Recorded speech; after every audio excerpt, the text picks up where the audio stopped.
Okay. Hello, good afternoon. Welcome back. I hope your lunch was good. Um, I'm gonna do the teacher thing and just wait. All right. So this afternoon we're going to explore some more partnerships, which is what we've been doing this weekend, um, in some different capacities. I don't know how many of you will realize this, but Good Maps was here the week before last, right, for the summit. And some of you I do know went to some of their activities at the museum and things like that. Um, and they've been really, really forthcoming and calling us and asking us to participate and everything. And that being said, Amelia is here to give you guys kind of an overview and to explain the places that Good Maps is already set up in, and then to answer y'all's questions. Thank you, Amelia.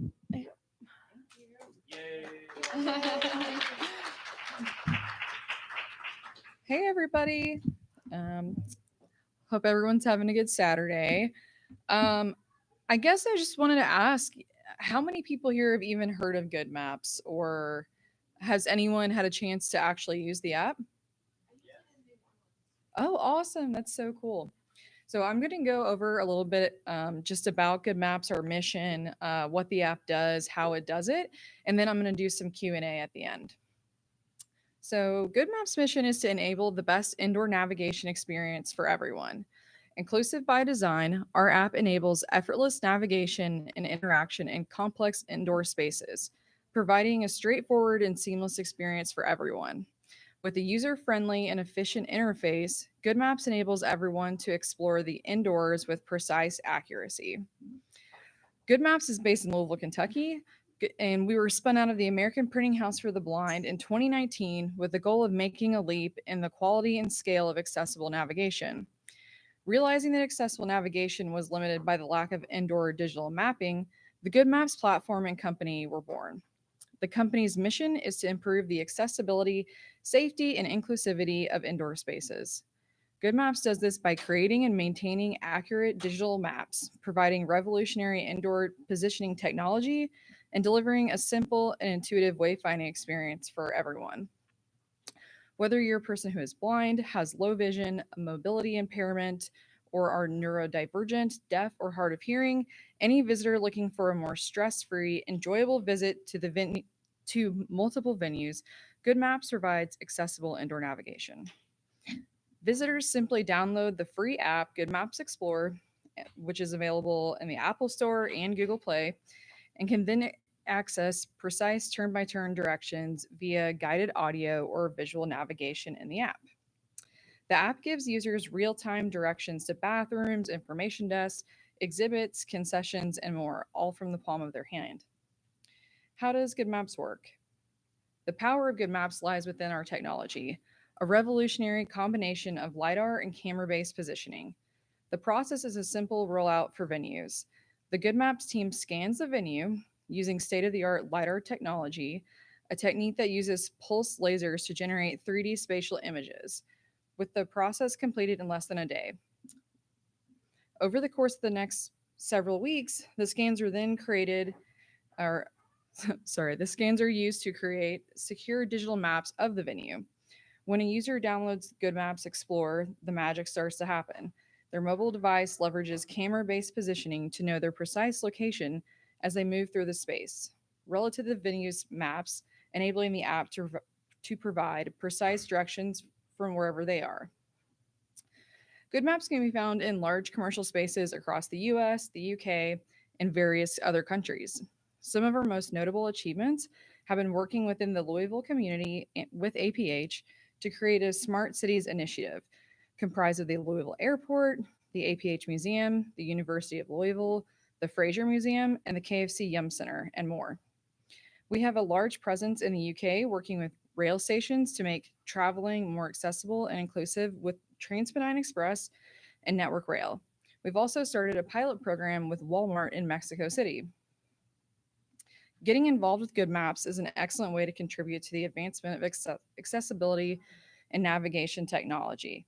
There are several avenues that we can do this, but I would encourage everyone to reach out to different spaces that you frequently use and advocate for yourself and for navigation for all. So now I'll take some questions if you guys have any.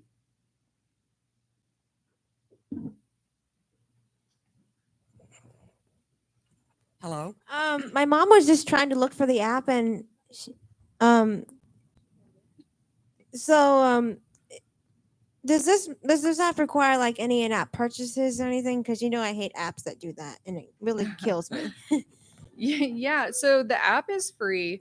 The thing is that you're only going to find the app available in spaces that have been mapped out. So the venue has to purchase good maps in order for you to use it. And this is why we're asking you all and coming to these events to advocate for yourself and for good maps into other spaces. We have advocacy letters, templates that we can send you guys to be able to send and let people know that this is a product that you want so that you're able to navigate in other spaces. All right, it's Avery again. Um, I was going to ask about data collection. Would it be possible to crowdsource data collection by using cited allies to label indoor spaces from the video captured? Yeah. So we don't do crowdsourcing right now, but that is definitely something that we're experimenting with. But the way that we capture the points of interest and the destinations within buildings is just that the building tells us the different points that they want to put on the map, and you as an advocate as well can also voice your opinion when you're using the app in spaces and leaving us feedback and leaving the space feedback if there's anything missing that you want to be able to navigate through. I have a quick question. So, say you have a building you'd like to be able to get around in, and you talk to the building in question and ask them to please purchase good maps, indoors and all of this. So, say they say yes and they decide to do it. About how long does it take to get the building ready for, say, me to go in and find where I need to go? Yeah, that's a great question. So currently, our team takes about a month to create the maps, and then it's probably another month before the building actually launches. But the more investment that we get into our technology and we're able to automate these processes, the faster we're going to be able to do these things. And that makes sense too, because it's probably not that simple of a process to do. Not yet. Not yet. Don't worry, Avery. I feel like me and you are going back and forth with all of the questions. This is Tanika, Tamaya's mom. I heard you mention that Good Maps is at the University of Louisville. We thought about expounding that to other campuses, i.e., the University of Kentucky. Absolutely. We would absolutely love the University of Kentucky to be a Good Maps partner. I would encourage you to advocate to the University of Kentucky, the Disability Center, tell them about Good Maps, and see if we can partner with them. Sure, his name is Dr. David Beach. Yeah, absolutely. Yeah. I'll be happy to give him a call. It's not Dr. David Beach. Yeah, absolutely. So right now at U of L, we only have the student activity center mapped out. And the more people that go and are using the technology and know about it, the more they're likely to, map out the rest of those spaces. So again, uh, I'll leave some information with the NFB reps here, just how you guys can stay in touch with us. But absolutely, like, follow our newsletters. We have several different testing events and stuff like that. But the more interaction we get with our community, with you all, the more adoption we can get.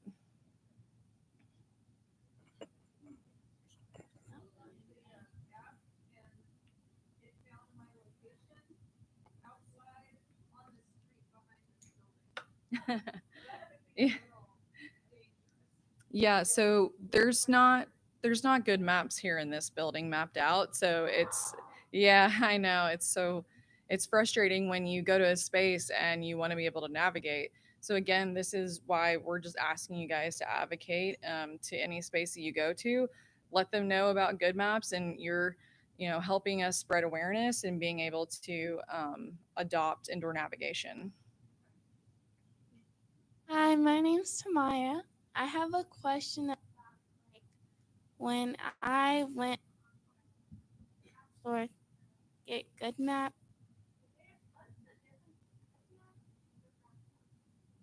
Yeah, that's a really great question. So I feel like probably a lot of you all know who Mike May is. He started a company called Sendero where he was mapping the outdoors from an accessible space where the app is just like Google Maps, the walking feature, but it has other accessibility features as well to make your experience more safe. So that is essentially what Good Maps Outdoors is it's an outdoor navigation system for people who are blind or low vision.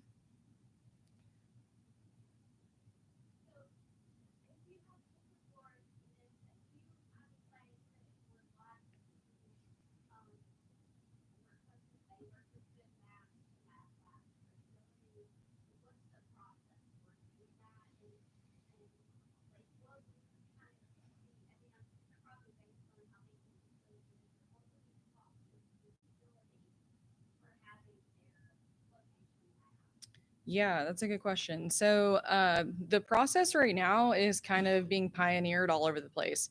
So, some places have disability centers where you can make suggestions, drop a note. Again, like I was saying, we have an advocacy letter that I'll make sure that you guys have access to where you can send it to those different places.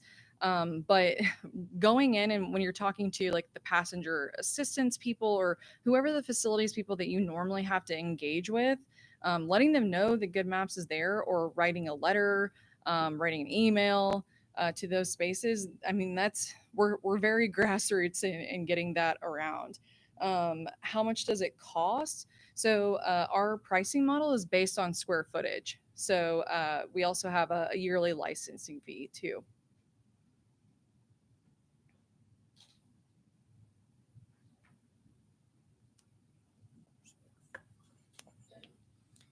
Debbie Dethridge, and was wondering if you all have looked at either the airport or any of the malls yet. Yeah, so we are actually in the Louisville airport. So you will be able to use Good Maps in the Louisville airport up to TSA, and then I believe it's Terminal A. So we have a pilot program with them, and we're hoping to expand as they're building out the airport right now. They're under construction. Malls would absolutely love to be in some malls. We don't currently have any malls that we're a part of, but we're doing a retail pilot with Walmart in Mexico. That's what I was mentioning earlier. And that's really our first step into getting into retail spaces.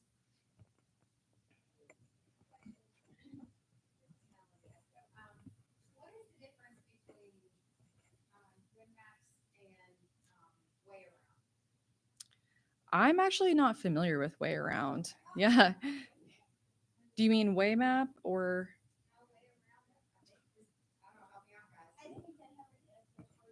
Okay.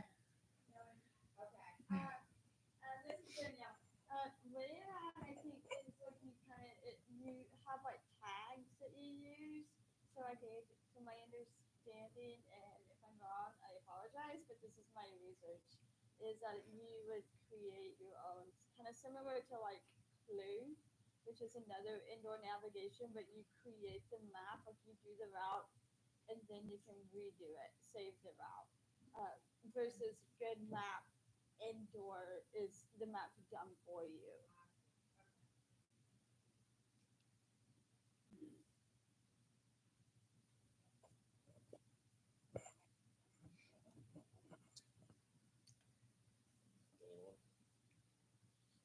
Is everyone here from Louisville or from you all are from Kentucky, right? Okay. Yeah. Yeah, it would be so great to get into more spaces in Lexington. We have a lot of pilot programs that are within Louisville. But yeah, again, like I'll make sure that you guys have what you need to talk to those spaces, but would love to work with the University of Kentucky as well. That's such a great idea. Awesome. Yeah. Anything else? So what all places are mapped in Louisville since that's where we are? Yeah, so it's the University of Louisville, the Louisville Airport, the Fraser Museum, the KMAC Museum, the Kentucky, the Yum Center. I don't know if anyone's gone to a show or something there. We're actually doing another launch with them because Andrea Bocelli, I believe that's how you say his name. He's playing there, so we're doing a scan with them to for them to use the new version of our app that's coming out in October. And I didn't even touch on that, so sorry guys. But the new version of our app coming out in October, what it is it's an improvement to the BVI experience, but it's also adding a visual UI so that anyone is able to use the app.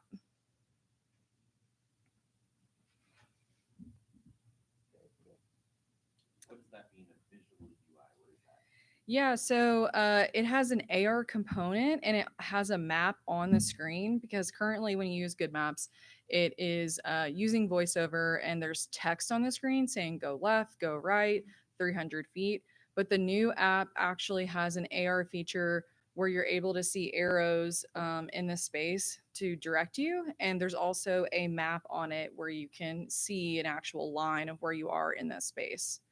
What was the desired effect for that to do that? Why did they decide to make it a visual thing when it was really for us?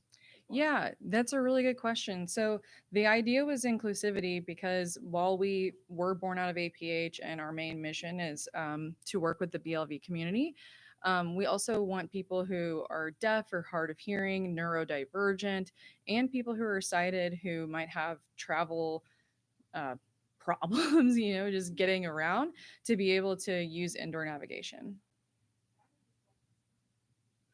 Yeah.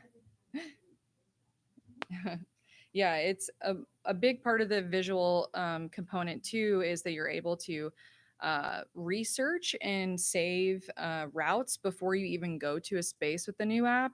So someone who might have anxiety about traveling and people who are going to an unfamiliar space are able to create that route and practice learning the points of interest before they even get to the space. So you can look at the maps even if you're not there. Yep. Awesome. Sure can. That's different. I like that. Yeah. Yeah.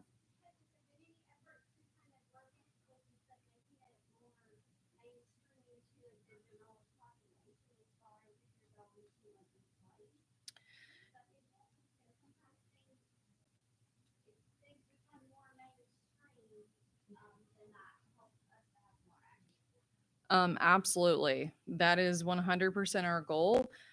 This is an inclusively designed app in the way that a lot of things are, where innovation really starts with people trying to serve the minority communities who have specific needs, and then it turns out to be great for everyone. So that is definitely an angle in which we pitch to all different types of organizations who are interested in the product from the innovation perspective or not. But yeah, the adoption of everyone using indoor navigation is a new idea. So definitely trying to grow that.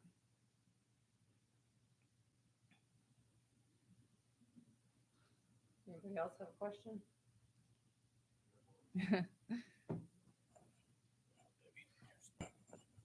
I have the Explore app. Is that the same app or is there a different app? Yeah, so the Explore app is what's out now, and at the end of October, we're re-releasing a new version, and it's just called Good Maps. So we're definitely going to be working with different communities to make sure that everyone is ready and prepared for that switchover as different buildings switch to that new app. So we'll have all types of communications coming to you guys to make sure everyone's aware of what app to use in what space. But the idea is that we're going to switch over. We're going to switch over all of our current buildings onto the new app experience. But Explorer will still be there, so it's not going away either.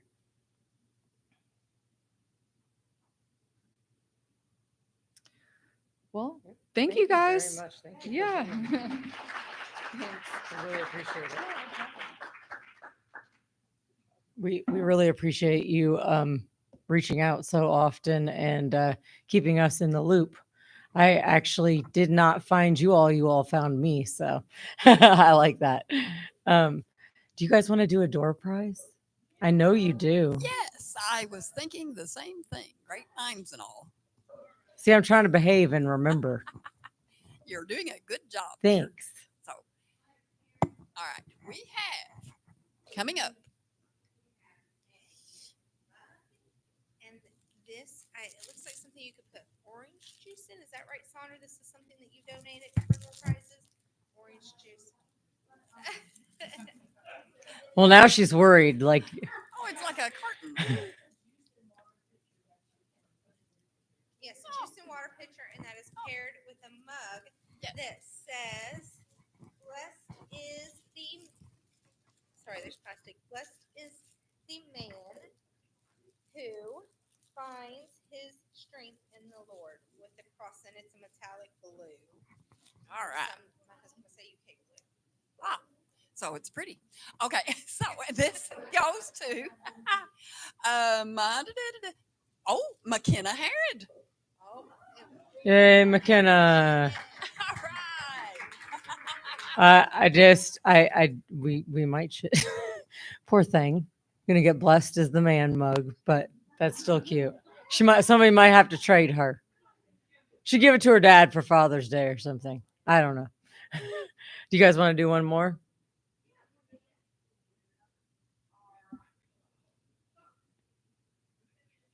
It's going to be the same type thing. And it shall go to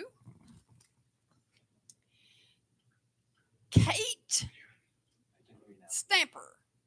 I know. Kate who? She's here. Okay. Kate who? Stamper.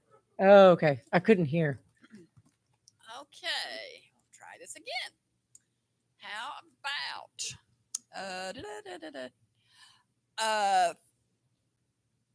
is there Parker Davis. Oh, hey. Oh, that's the little guy that was sick. Is he back? He Oh, is good back. job, He is big here. guy. Yay. Yay, All right. Parker.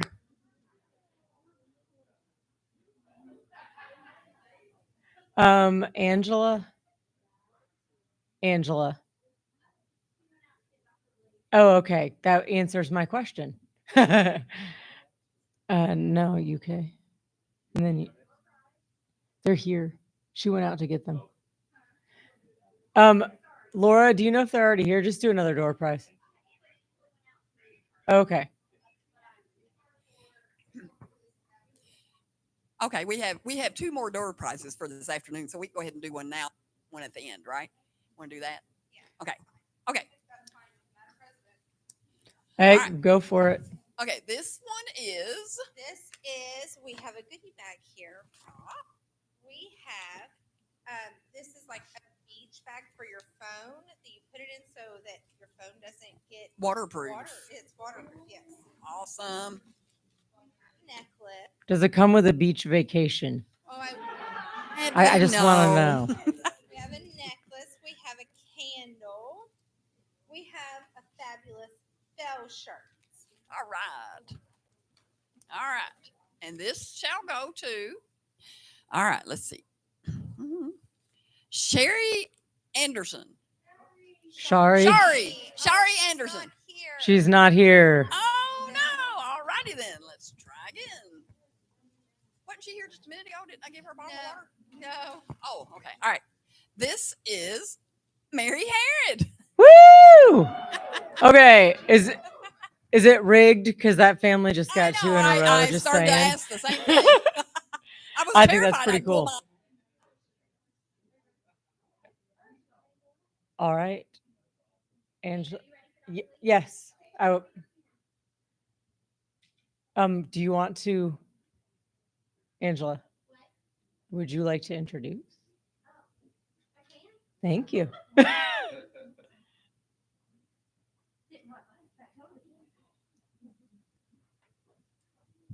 hello again. You all get to hear from me.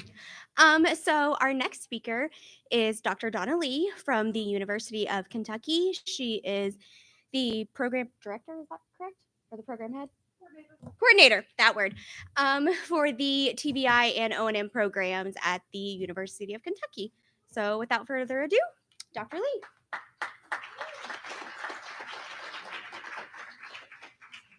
How are you? Yes, how many people in this room have had Dr. Lee? A lot of you, I think. Well, I have. She is, yes. All right. Well, good afternoon, everyone. It's a pleasure to be here with you. Everyone hear me okay? Okay. All right. Well, thank you for having me. Angela said she wanted me to talk a little bit more about the program and tell you what options we have and hopefully how we can perhaps build some further collaboration.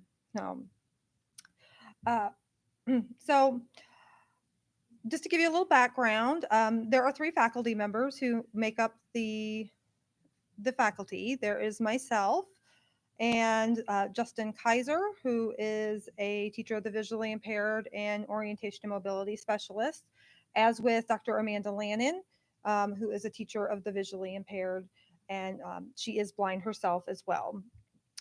So Justin joined us 4 years ago, and Dr. Lannon joined us 2 years ago. We originally started in 2012, and at that time I was hired along with Gerald Abner, who I know a lot of you know and has now retired. Our first year in the program was to develop it, and in 2013 we had our first students enroll in the program, and at that point it was certification. And then in 2018 we added the orientation and mobility program, and most recent was 2020. We actually were able to make both of those programs into master's degrees. So many of the original TVI students who came into the program, it was certification, but they are now both master's programs. And we do have the option still to have certification. There are a few people who that just works better for them, but it is essentially the makeup of the program is the same. So as of this point, we have graduated 112 teachers of the visually impaired, and which is crazy and amazing. So they definitely make up the majority of the teachers here in Kentucky. And we've had 19 orientation and mobility specialists graduate already. So our numbers look really good. We have been very consistent. We just started our 11th cohort, and I'll explain a little bit more about how the program works and the cohort model. But right now we have 28 teachers enrolled in the program and 11 orientation and mobility students. And we stay pretty consistent between about 12 to 15 students in a cohort. And we admit every year for the teaching program and every other year for O&M, which I'll explain here a little bit more. So what's most impactful to me is we have worked with over half of the school districts in Kentucky. And we also have had students from Tennessee, Ohio, Indiana, Michigan, Missouri, and Pennsylvania. And we're seeing a lot more draw from some of the regional areas around, especially in orientation and mobility where they don't have programs. So, but even in TVI, not every state has a program. So we're very fortunate to have the program here. I can't imagine where we would be if the program had not started. You just look at the numbers, and we still don't have enough teachers, which I'll talk a little bit more about. So of those 28, for example, right now that are enrolled in the program, 17 of them are working on the job as a teacher while enrolled. And that has been a constant. I would say between 50 to 75% of the students are working while they're in the program. Now, that is not true of orientation and mobility, obviously, for safety reasons. You mostly know how to cross the street safely. Doesn't work out real well. No. All right, so I'll explain a little bit more about our TVI program and what the structure of it is. So both of the programs are really set up to be a 2-year program. And when we designed the program, it was really our intention to be able to meet the needs of the entire state. And we knew in order to do that, we needed to have an online component that anyone could access, regardless of where they were at. But we also recognize that there are certainly things that we want to do in person that are not easily replicated in an online situation. And the pandemic definitely taught me that that was very true. So I do not ever want to teach assistive technology 100% online again. So I had a comfy chair in my office, but not that comfy. So anyway, the TVI program is set up over 2 years. So students come in as a cohort and they stay together for 2 years. They start in the fall, so they do fall, spring. They do one intensive summer and then another fall and spring. They have a variety of options for how our classes work for the in-person component. So classes are online in the evenings via Zoom, but then we do meet in person 1 to 2 times a semester. And we do that either here in Louisville at the School for the Blind. It was a little more convenient when there was a dorm that wasn't flooded. So hopefully we get that back soon. Or we do also meet sometimes at the University of Kentucky in Lexington. And then they do one intensive summer in between, which consists of about 3 weeks, as well as an intensive practicum. And we work with a lot of different programs throughout the state, which I'll talk about in a little bit. So our options are to get a Master of Science degree. You can also get advanced certification, which means a teacher who is already certified in another area is able to add visual impairment on.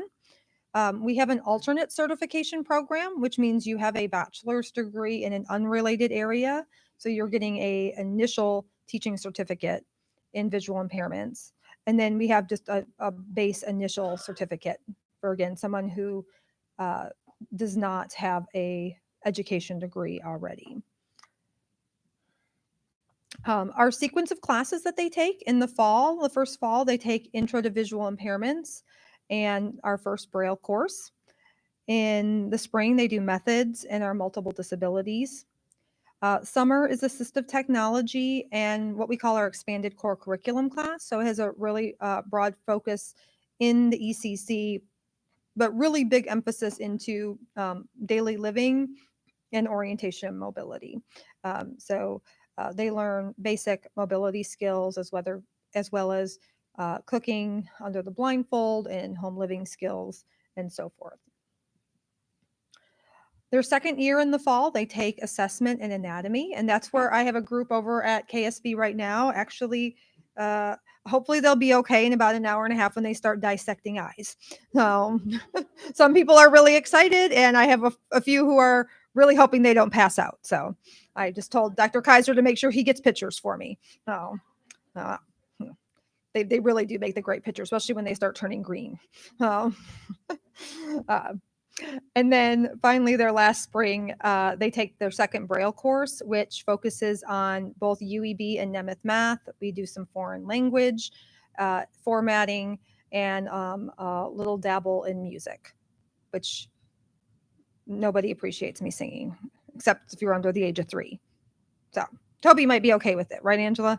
Still, he's in that range. He might be okay. So that's, and then they have their field experience at the very end. So that's our sequence for the TVI program. If they are not, there are several prerequisites that go with the program. If you're already a teacher, you have to have a basic class in the legal issues in special ed, behavior management, collaboration, and an intro to special ed. So depending on what the teacher's background is, they may or may not have already completed these. They're very happy when they find out they don't need them, but probably the one most people end up taking is legal issues in special ed, which I just feel like you can't get enough of that. There's so much information to be learned in that course. If this is their very first teaching certificate, they additionally have to take a literacy class. That's a Kentucky state mandate. They take a basic course in teaching mathematics, as well as a child development course. So the worst case is somebody coming in with an unrelated degree might have 7 additional courses. But I'm really proud of the fact we actually have an option. A lot of states don't have that. You have to have a base teaching certificate, and I feel like I come across some really wonderful people who have great backgrounds in visual impairment, whether through a family member, through working as a paraprofessional, or other avenues. And it really does allow them an opportunity to become a teacher and work in our field. So that's kind of an overview of the TVI program. Anyone? Please feel free to ask questions. Yes. Hi, Kathy. And I'm a retired Braille transcriber for the Jefferson County Public School System. And I'm wondering, your teachers that go through the program who are learning Braille, are they taught to read it with their fingers under blindfold, or are they just allowed to read it with their eyes all the way through? Because telling you, a person that's done both, reading it with your fingers is a lot different than reading with your eyes. Yes, it is. And they should be made to learn to read under blindfold. So they don't have to fully learn to read under blindfold. There's really 2 components of it. So our Braille course really focuses on the code itself, but in our methods class, we have an entire module that focuses on teaching Braille literacy, and we do strongly cover and they do practice techniques for how to teach and to correctly read textually. But they do not have a timed test under the blindfold in order to read it. Yeah. But yes, they do learn how to correctly teach and to be able to read it textually themselves. But we know in order to really become a proficient textual Braille reader, you're looking at least a good year of consistent training.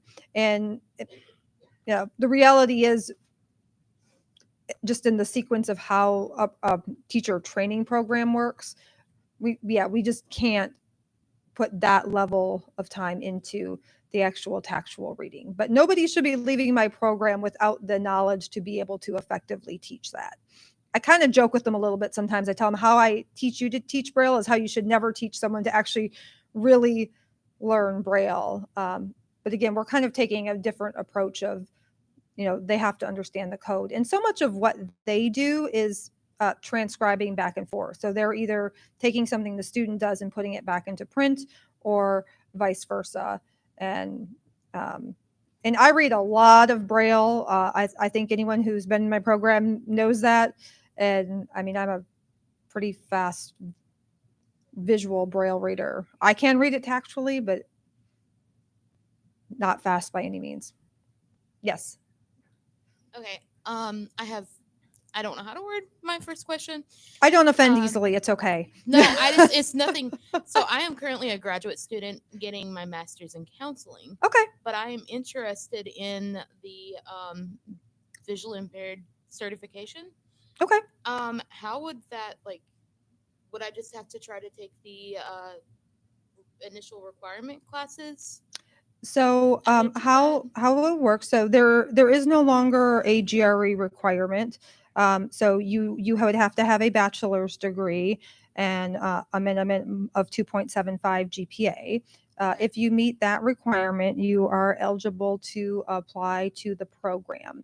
So the thing that's a little misleading probably about prerequisites is they don't have to be taken prior to you starting what I call the BVI sequences, the blind and visual impairment course numbers.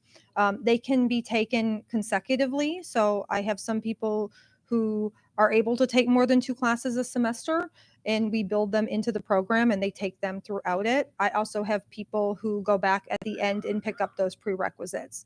Basically, you can't get certification from the Education Professional Standards Board here in Kentucky until you have met all of those requirements, both the prerequisites and the base courses. I was wondering because I don't have the education background, but Yep. I am getting a counseling degree, so I didn't know if the requirements would be. more? Or You still, because it's an initial teaching certificate, you still have to have all those 7 courses. Now, if perhaps you have taken a course that we could use, such as like a child development course, I have taken that. yeah, so we probably could use that and you wouldn't have to take that again. Okay. But yeah. Yes. Yes. So I was wondering, when the students who are becoming teachers complete your program, they can sit for the COMS or the certified TBI, correct? So I'm going to talk about the orientation mobility program in a moment because that does have separate requirements. But when they complete my program, they are eligible for a teaching certificate in visual impairments upon completion of the praxis test. So there are 2 praxis exams that have to be passed. One is specific in visual impairments, and other is core knowledge and applications in special education. So, and then they can get to those certifications, right?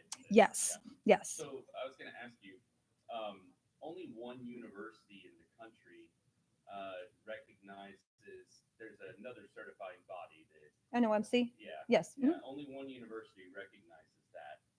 Why is that? Why can't Kentucky or why can't other universities recognize that certification and those requirements?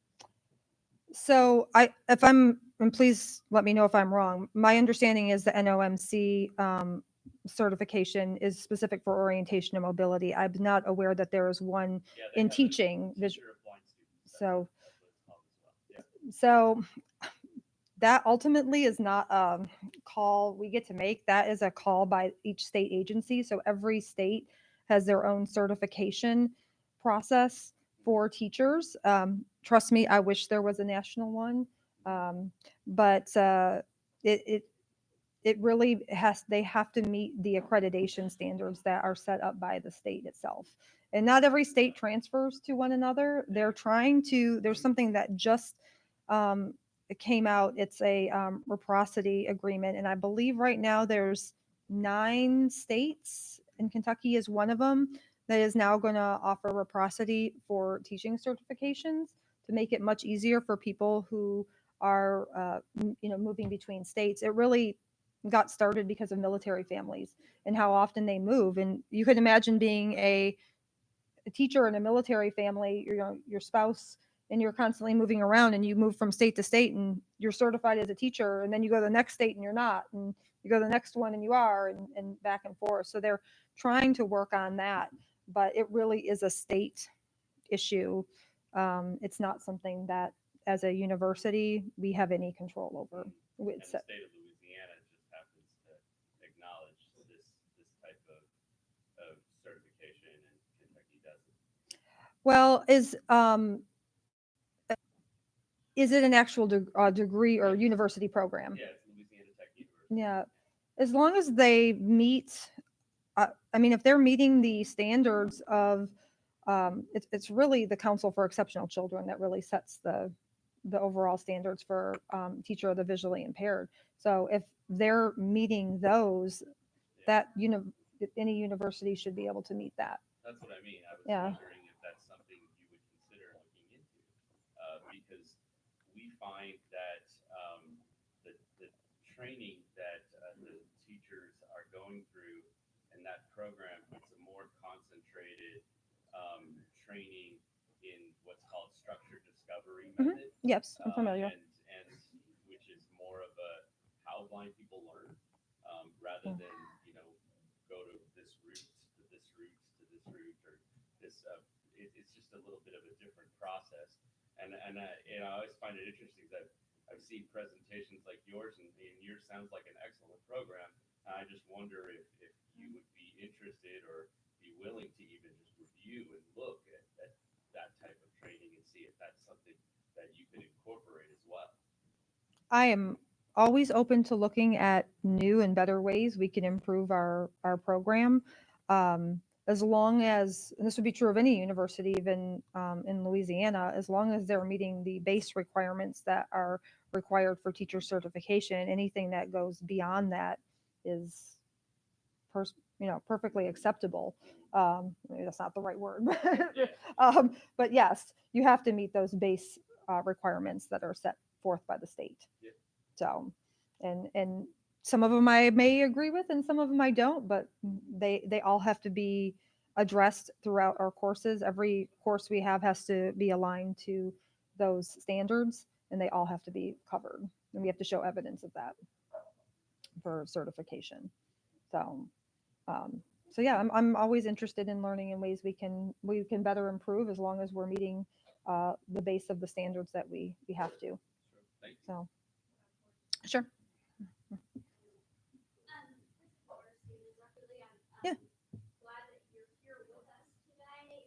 And just had a question. We as the National Federation of Blind of Kentucky, we would like to know how we can partner with the University of Kentucky to help your students. I think as TBIs, there are many TBIs out there who, lots of times school districts, they need a TBI for their students. And for those of you who don't know, I'm a retired TBI. I've taught for 27 years. And there's so many TBIs I've never met a blind adult. They really don't know what it's like to be a blind adult. They're focused on education and these are the things that I need to teach my students. But we would like to find a way to partner with University of Kentucky to help support your students going through the program.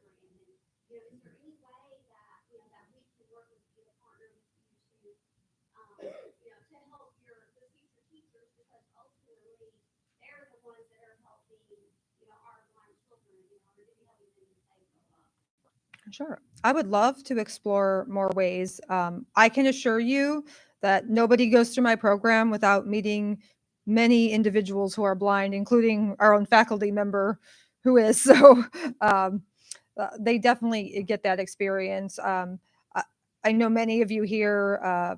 Stephanie works in our PATH program, and so they get contact with individuals we partner with as well. But I am always open to having mentorships, of having individuals come to our in-person to, you know, in really a variety of different ways. I think it only strengthens their knowledge and their just being comfortable around individuals who are blind and visually impaired. It's only of benefit to them. So yeah, I would be happy to.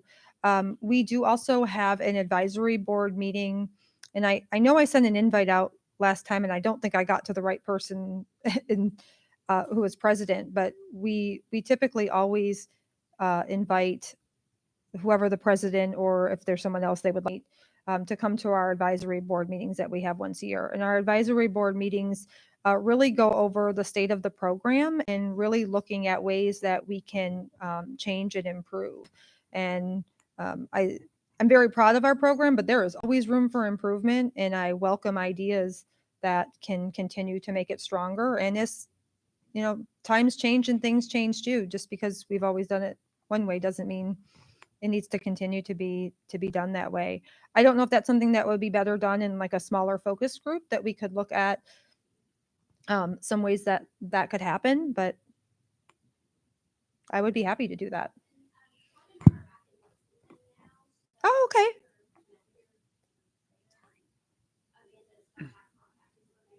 And yeah.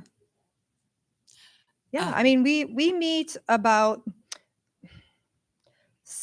between the two programs, we meet anywhere between 6 and 8 weekends in a semester. So there are a lot of opportunities to come interact with our students, as well as programs that we run. And I'll talk a little bit more about the PATH program too. But we welcome volunteers and partnerships. Absolutely. Hi, Dr. Lee. My name is Avery. I've been a fan of yours for many years. And Well, thank you.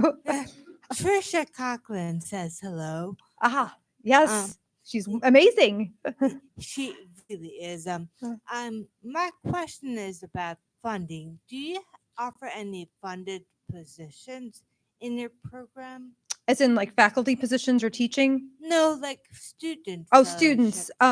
So most of our students are funded between two avenues. If they are working on the job, there is something called the traineeship program. It is a grant that comes through the Kentucky Department of Education. It's federal pass-through money through IDEA, but it will fund teachers who are working on the job. And they will fund up to 33 credit hours of their program, which is all of the BVI courses. I do also get discretionary funding support through our grant. So we are fully funded through the Kentucky Department of Education and have been for 12 years. And I am very grateful for that. If you know people at KDE, I always say I encourage you to continue to have that supported. Ultimately, clearly we're very passionate about our program, but we are typically not very, what do I say, universities don't necessarily want to have us in the sense of we are not money makers. Yeah, so we feel like it's a good fit at UK because it is a land grant university, and the whole point of a land grant university is to basically to be able to give back to the people, and therefore we very much are. But when you don't have big class sizes, it operates on a deficit. So really, without some level of support from the state, there's no way we would exist. So I always encourage, to let your legislators know and how much we really do appreciate that. So I do get some discretionary funds that I can help students go through. I would say on average, most of my students don't pay for anything more than about 2 to 4 classes. Most all of it gets funded. So, and I try to distribute that evenly. I try to be very fair and open about how we do that. We do also, if I can't fully support them, the charitable foundation has been amazingly helpful. They've helped students out as well. So I feel like between a variety of avenues and other scholarships, most of my students, by the time they leave, have paid for very little out of their pocket.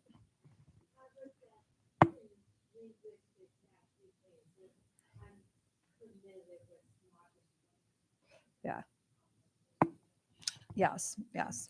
Hello, this is Karen Main. I just had a quick statement.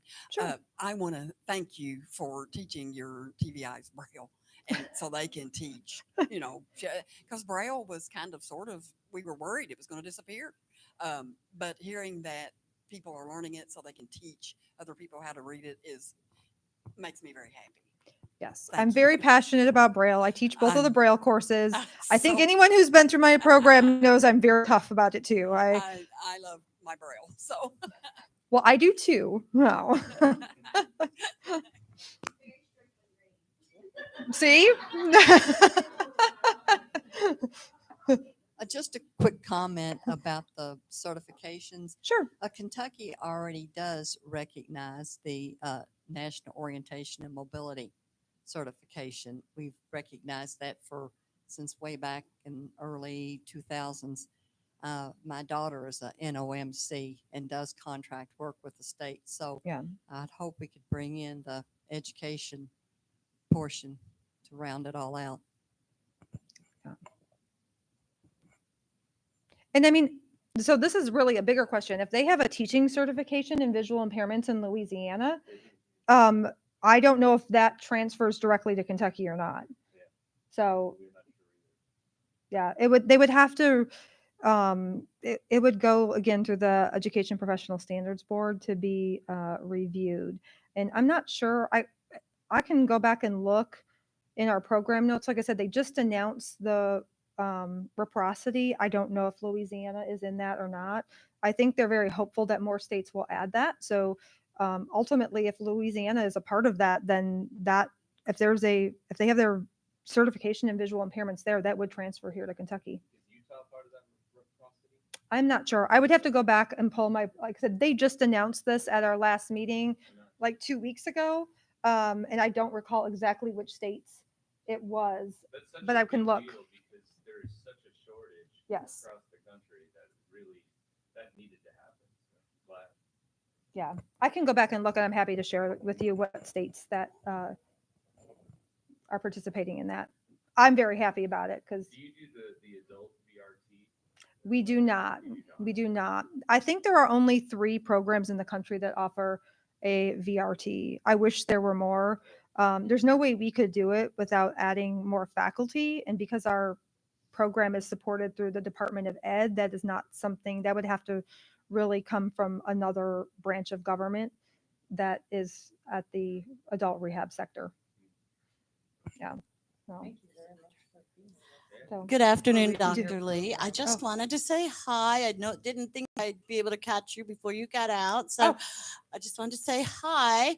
And also that I'm sure, I guess you remember me, but also that I enjoyed the numerous opportunities I was given to work with you in the cohort when I was an instructor at the McDowell Center and working in the PATH program.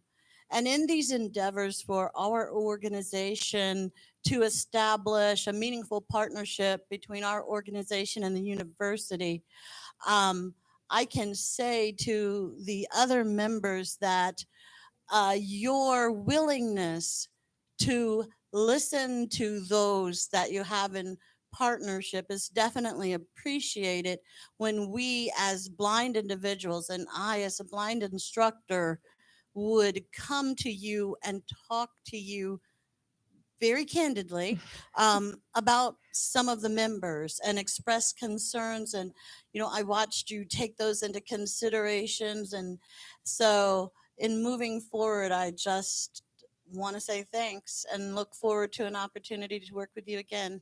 Well, I always enjoy collaborating and have definitely enjoyed working with you. And I hope you're enjoying retirement. I'm jealous. Thank you guys for all the good questions. Yeah. Thank you very much. Did you want me to cover the O&M program? It's totally up to you. I have information on the O&M program I can share as well. So I just didn't want to go on to that without answering TBI questions. Okay. So so the orientation and mobility program is set up very similar to the TVI program. But the big difference is we only admit every other year for orientation and mobility. And a lot of that has to do with we can't find enough supervisors for our students because there's such critical shortages. And so we admit on even years. So our next cohort will start in fall of 24. So we'll just be opening applications up in January. And it is a competitive admission, which is a little bit different than the TVI program. So our orientation and mobility program, they do have 3 prerequisites that we share with the TVI program. They take intro to visual impairments, and they do take the full first Braille course. And they also take anatomy and physiology of the eye. Additionally, that first fall, they take a human growth and development across the lifespan course. After that, they really get into their specific O&M classes. So they have a foundations of O&M and an intro to skills and techniques, which is what we consider our blindfold course. And during that spring, they cover mainly indoor travel, and they start with some basic residential. And then in the summer, they do their advanced skills and techniques, and that's where we really hit the street, so to speak, and do advanced street crossings, busing, public transportation, so forth. They also take their O&M for children in their technology course in the summer. And they spend about 3 solid weeks with us during that summer. So it's usually about 16 to 17 days of full blindfold occlusion. And then the following fall, they take a methods. And if they had not taken anatomy yet, they would take that then. And then finally, their last spring is their O&M for complex needs and their assessment course. That being said, then there is a practicum and internship, and per certification requirements, they have to do a minimum of 350 hours of internship. And so it really depends on the individual. Some people will go wherever they need to go and get it done as quickly as possible, which usually is about 12 weeks if you're full time. But a lot of our teachers, I kind of say slow and steady wins the game. They do a combination of a summer program along with working in a district part-time. So if they do several weeks in the summer full-time, they can usually get 150, 200 hours. And then even if it's 3 to 5 hours a week across the entire school year, it adds up to get what they need. So some people spread that out and it ends up taking them 3 years. So I say the O&M program is really a 2 to 3 year program, depending on how you pace it and what that sequence looks like. Like they stay together for their classes, but that practicum and internship is highly individualized. And we do send students all over the country. So we actually had someone who was going to go to Australia, and then the pandemic hit. So I missed out on that fun free trip. Not that the flight getting there and back's fun, but but yeah, we really work with anywhere that has adequate supervision and a caseload for the student at that point. So that's kind of our O&M program. Any O&M questions? And I'll just highlight a few other things quick. Yes, in the back. Oh, do you need a mic? Oh, it's coming.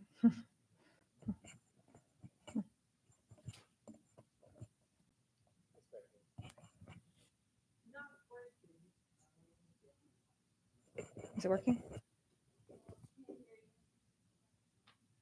Justine? Okay. There we go. Not a question, but a comment. I just last fall I went to Leader Dog for the Blind for their O&M because I wanted to get a refresher course, and they, first of all, they have a great program. Second of all, it just happened to be my instructor was Meredith. Woohoo! The Kentucky O&M program.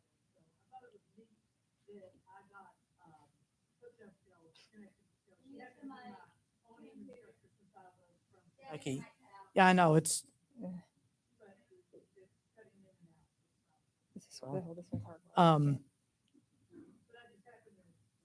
Yeah, she was just saying. So one of our graduates from our last cohort, we actually have 2 graduates that work at Leader Dogs for the Blind.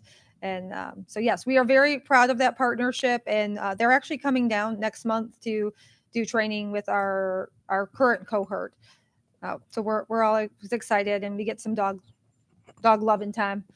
Sorry, guys, we don't have time for more questions. Okay. So I'm hoping that if you have further questions, Sure. Angela can get you connected with the program. Sure. I'm sure she can, so you can ask those. Yep. Just a real quick announcement. So we do run a lot of programs throughout the state, and some of them that I'm most proud of with our PATH program, and that is a program for teenagers who are blind. It did originally start at the McDowell Center, and since COVID, it's kind of transformed, and we now have it in July for an entire week. The kids come to campus and offer all kinds of career exploration and opportunities for them to be teenagers, as well as we do a weekend in the fall and spring. So we're heading down near Cave City in the first weekend of November. We'll have students come down, and then we'll offer one in the spring. And so that has been an amazing program and absolutely love. One big event, just to let you know, that's coming up, as we are offering our very first Cane-tucky, C-A-N-E, Tucky. And we are hosting that at UK on Friday, October 20th at 10 o'clock. So it's going to be a competition for O&M skills. And we're really excited. We hope this to be an annual event. So if you're interested in coming out, please feel free to get in touch with me.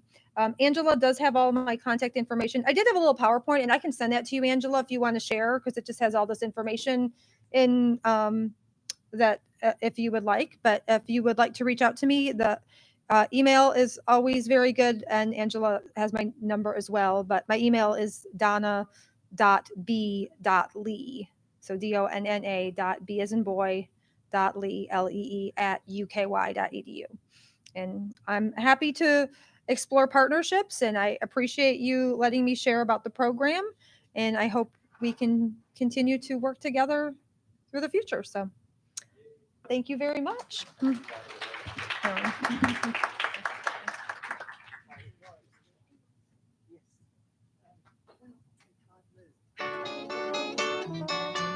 Whew, you sure gotta climb a lot of steps to get to the.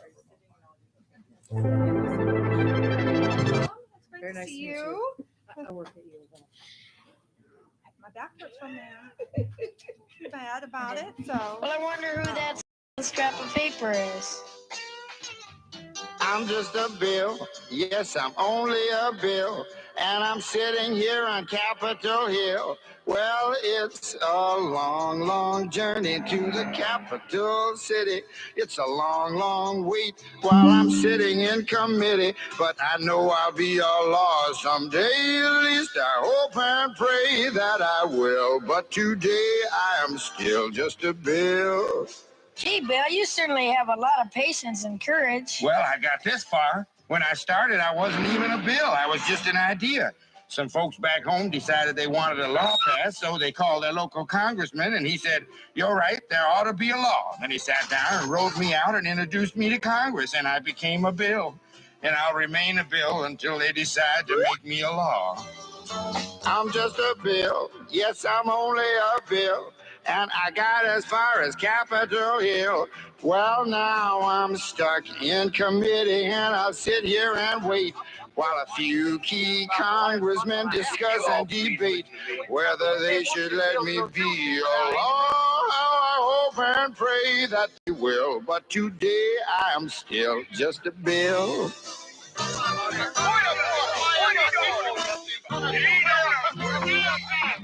Listen to those congressmen arguing.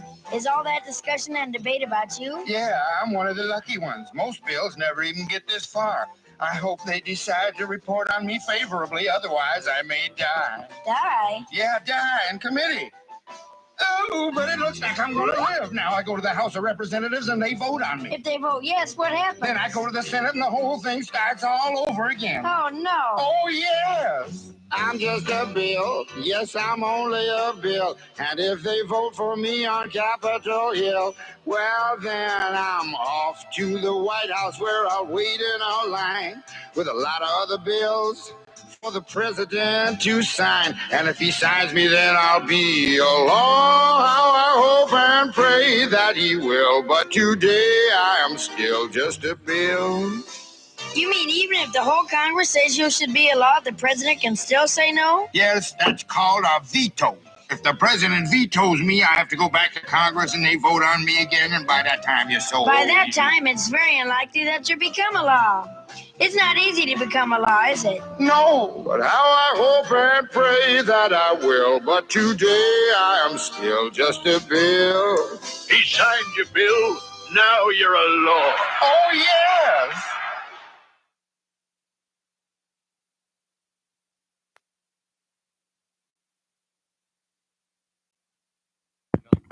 There it is. Good afternoon. It's Todd Stevens, and I am the chair of the Legislative Committee for the National Federation of the Blind of Kentucky, and it's my pleasure to introduce to us a valued community partner in Justin Jeter, who serves as the policy coordinator for the Cabinet on Developmental Disabilities. Is that right, Justin? It's pretty close. Okay. I'll let you take it from here. Hello, everybody. Well, I'm already talking too much into the mic. Yeah, I'm Justin, policy coordinator for the Commonwealth Council on Developmental Disabilities. It's a lot of letters. CCDD is what we call it, though. Basically, my role is to work with different advocacy groups throughout the state and also the people in the legislature to kind of have a coordinated message on disability policy. I'm sure anybody who's, well, been alive in Kentucky knows that there are dozens, hundreds of different advocacy groups and councils, and we don't all know each other. And it's kind of my goal to change that, and try to have everybody swimming in the same direction. Pass back to Todd.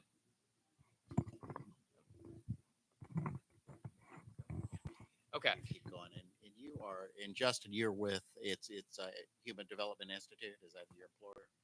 Yeah, I'm just gonna stand up. Yeah. Do your thing, Justin. So it's interesting. As a state employee, there's issues with.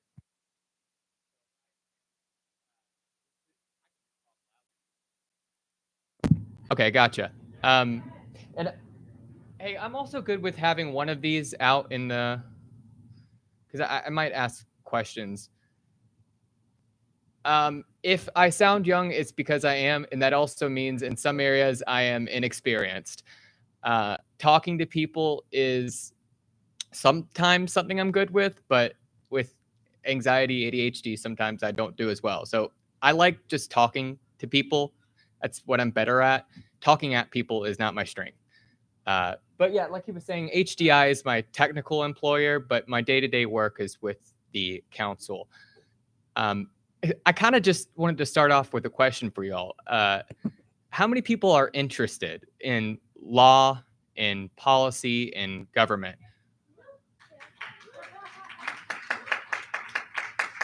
You know, that's already a good start. A lot of people don't find it interesting. And finding it interesting is probably maybe the number one predictor of success, I think. Can anybody kind of name for me an issue or a law that they followed or that's important to them? It might be something that hasn't happened yet, or it might be something that you saw happen. Newsline in Kentucky. And I heard a couple other things. Speak up too. The ADA, yeah, that's a great one. The Marrakesh Treaty. Okay, yeah, that's another great one. Y'all, I'm guessing y'all know what curb cutouts are, right? You know, it was advocacy. It was working with government that made that happen. Before 1968, those didn't exist in wide scale in the U.S. I think it was a veteran who was wounded in the war that pushed for that with the Overcoming Architectural Barriers Act. It made that happen. And I think that there's probably a lot of barriers still today in Kentucky. But the only way to get things changed is if people like me, if people like you, speak up and talk to people and make it happen. What was playing over the speakers a minute ago was the old Capitol Rock. Was it Capitol Rock? Schoolhouse Rock. Wow. I'm just a bill. Does anybody know how a bill becomes a law, or just how something becomes a law? And tell me how you think it goes. It's halfway there. You talk about get a petition. You know, it does feel like a law should start with something official, like a petition, right? Honestly, no. No. Bills kind of just typically happen with somebody talking to somebody else. An idea, a need, or something maybe that you don't want to happen. Yeah. It's like this. Does anybody here know personally their legislator, their House or Senate member? Yeah. Andy Barr is a national person. That's right. But here in Kentucky, the person who was here yesterday actually represents Louisville, part of Louisville, Josie Raymond. Oh, she was here this morning. Yeah. Sorry, this morning. She's actually been a great partner, but to really start out by making something happen, you need to know who your legislators are. There's a website, and it's really easy to remember, lrc.ky.gov. It kind of contains all the research you need to learn about government, and it also tells you who your legislator is. Two most important things to start out with are find out what you're passionate about, find out what issue you want to make happen, and make a good relationship with your representative or your senator here in Kentucky. Do you have anything to say about that, or keep going? No, you can keep going. And let me, I was remiss in not introducing the rest of our legislative team. Yeah, Kathy Jackson, and Laura, and I and Justin all came together in Franklin. That's where we initially met Representative Josie Raymond. So I excuse me for not introducing the remainder of the staff. Yeah, these guys have been fantastic working with me. We're trying to right now get rid of sub minimum wage. Does anybody know what sub minimum wage is? Yeah. So sub minimum wage is the 14C program, which is federal, and it is active in every state that hasn't eliminated it. But it dates back to the 60s, and it allows places to pay people with disabilities less than the minimum wage based on their rate of productivity, as long as they hold a 14C certificate.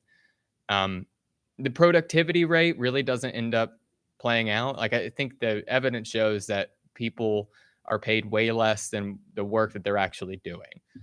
So that's something we're trying to get rid of. But in terms of actually, I wanted to just kind of talk about how you turn a bill into a law. And I'll just talk real quick for a second, and then let you all ask questions, and then ask you questions. Last session, I was working on, the number is House Bill 238, organ transplant bill.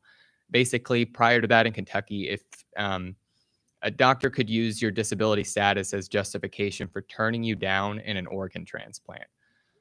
Yeah, and not any, well, now if a doctor does that, you have the right to sue for injunctive relief. That means that you can't sue for money, but you can sue to make something happen. And so now that is now a right you all have. But how that happened is it starts out talking with other people. It starts with talking with people like you. It's listening to the people who speak up here today, and talking with people in other states to figure out what other states are doing well, or to figure out what needs our state has. So once you find out that there's a gap here in the state, you bring that idea to your legislator. You just have a 30-minute conversation, tell them who you are, learn about who they are, and share your kind of passion. If they like the idea, they give it to a bill drafter. So in this stage, you will probably go 2 or 3 weeks without hearing anything, and then suddenly you'll get an email that says, okay, we put together this draft. What do you think about it? You give your comments, send it back, and then they file it, right? And at that point, it becomes an official bill. Once you have your bill, you kind of got to hit the pavement if you want to make it happen. You got to meet with as many people as you can and talk about your issue. This is where you all have a benefit over people like me, because I cannot lobby. I can educate, I can advocate, I can inform, but I can't lobby. And lobbying just means that you're asking somebody to vote in favor of something. I can just tell people that it's a problem and that here's a potential solution. You can legitimately go up and say, please vote for this because I live in your district and it would mean a lot to people with disabilities living in Louisville or wherever in the state you all live. You can actually do that. But Justin, just for clarification purposes, I know that you don't necessarily mean to lobby for something in terms of being paid for it, but we prefer to refer to it as advocates or advocacy. Lobbying, we're just not allowed to do that either. Am I right on that, Everett?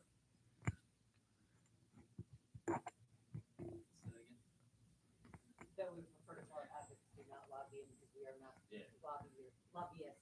Yeah, we're not lobbyists. We're grassroots advocates. Yeah. In lobbying, I know that you weren't necessarily referring to a for pay advocacy work, but just for purposes of not getting ourselves in trouble, we just refer to it as advocacy. Thank you for the clarification. I appreciate Oh, it. absolutely. Yeah. So basically, just go and talk to people and tell them that it's an important issue, right? And you want to figure out where that bill's going to go. So in the organ transplant issue, can anybody take a guess at what kind of committee that would go to? What kind of main topic do you think that fits in? Health. Yeah, health is exactly right. In Kentucky, we have like 6, 7, 8 different committees in both the House and the Senate. One is called Health Services. So anything healthcare related goes through there. You want to meet with everybody that's on that committee, and especially the people who make the decisions, because in the legislature, there's maybe 15 to 20 people who make most of the decisions for the entire 136 people. I mean, and that plays out in your life. If you think back to school, right? There's maybe 4, 5 people who do most of the talking, right? Yeah. Yeah. The Capitol is just kind of like a high school or a middle school. And that's not an insult at all. It's just like social dynamics rule everything. And you want to figure out who has the power, who makes the decisions, and then get them on your side. So once you figure out what committee something is going to, you want to look up the 2 people who are the chair and vice chair of that committee. Because you could just meet with all 130 people, but do you have time to meet with 130 people? No. Yeah. Do you have time to meet with 2 people? Maybe, yeah. You really want to maximize your time, because once the bill goes to that committee, that's where most bills go to die.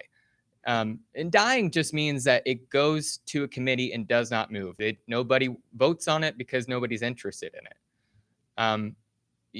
If you get a leader on your side, they can decide whether that bill gets read. And a bill has to be read before everybody, before it can be voted on.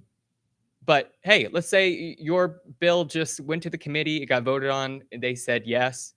It has to do that process again in the House and the Senate. And once it's done that, then yay, you have a law. Well, not yet. I'm sorry, you're absolutely right. I'm thinking of Kentucky, where like the governor does have to sign something, but even if he vetoes it, it can be overturned. Because we've got a super majority. Yeah, that happens in most states. Yeah. But I think if the House and Senate wants something to happen, even if the governor vetoes it, yeah. So I guess I'm thinking skipping over some steps in terms of how it plays out. But you really just want to get the people in charge in favor of what you're talking about. But I just kind of want to hear from you. What's an issue that you think is a problem right now that is nothing, there's nothing been done to fix it? We've got the Parents' Rights Bill. We've still got some minimum wage. Those are issues that we've been fighting for a number of years. Yes. I'm actually working on some custody rights issues right now with that. So one important thing here is making sure you know who to partner with. We're partnering with Prevent Child Abuse Kentucky on a bill because, in Kentucky and 35 other states, maybe, you can have your parental rights taken away if your disability status can be used against you. And in Kentucky, it's psychiatric disabilities and intellectual or developmental disabilities. I don't think physical disability status can be used as a determining factor here, but in many other states it can. Were you gonna say something? I was just going to say, I know that that's exactly the custody. That's what we went after in Utah because it was on the statute that they could use a physical disability against you in a custody battle. An attorney could definitely cite that, oh, this spouse is blind, so that prohibits them from doing certain parental activities like getting the child to school safely in themselves or getting them to specific medical appointments or things like that. And so they would award custody to the sighted spouse because the attorney cited those and the judge agreed. So we had to go and fight and get that changed in the statute so that could not be brought into any kind of custody battle. It's been used here in Kentucky. I was gonna say, it may Yeah. not be on the books, but it's Yeah. been Because used. I've had to present testimony, not knowing the individual, not being able to say whether or not they were a good parent, but to say blindness is not the reason that a parent should be denied custody. I had to speak as a blind parent and the ability of blind people. And- Yeah, they do try to use it against you in Kentucky. Yeah, and we've had cases where, like, let's say you have two blind parents. Sorry, we've had cases where Give her, we got a mic over here. Yeah. we've had case. Ugh, it's not turned on. Hold on. You can send. All right, we've had cases in Kentucky, and I know that one of the families has some family members in this room where two blind parents were sent home from the hospital with a nurse. We're talking about college educated, employed, typical adults, other than that they could not see, were sent home from the hospital with a nurse because the hospital was not convinced, and this is in Kentucky, that they could take care of their child. Now, eventually the nurse called them and said, these people are perfectly fine. I need to go home. But that did happen in Kentucky. Yeah, and so it sounds like in the more, I don't want to say informal because courts aren't really informal, but in some of those areas there needs to be strengthening of the law. Okay.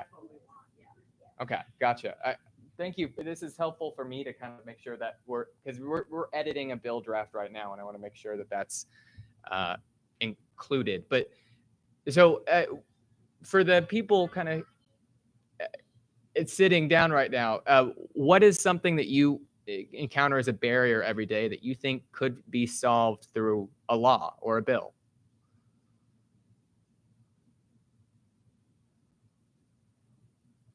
How about accessible visual interpretation services? There are interpreting services for the deaf and hard of hearing that was mandated by law, but there's nothing that is mandating visual interpreting, which would be basically a way for me to get a visual interpreter who's trained to give me visual information through my phone camera when I need it, to tell me about things that are in front of me, give me navigation information, to help me read important documents that I might need read. That kind of service is not available in a legal type of setting at all. And that would be something that we would love to see. Do you mind if I kind of respond to that and sort of kind of imagine how I would try to work to make that happen? So in that case, he's talking about accessible materials, and you could market that as an employment type bill. And right. So in this case, what I would do is go to the Economic Development Committee and say, there's a lot of people in Kentucky that have the ability to work and provide a lot of value to both Kentucky, and you want to make sure you're speaking the people's language so they can become tax-paying people, and so that they can provide jobs, that kind of thing. And say, the only barrier right now is, one of the barriers right now is accessible materials, and access to visual information. And you want to talk to the people who are on that committee. I got a list right here.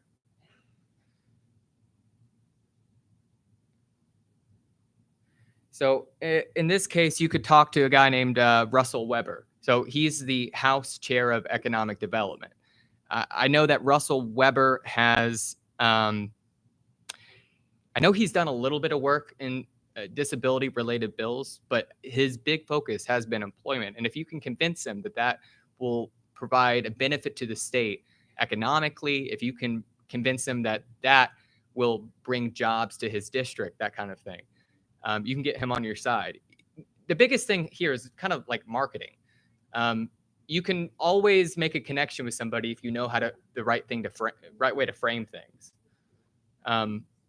But in general, that's probably how I would start going about it.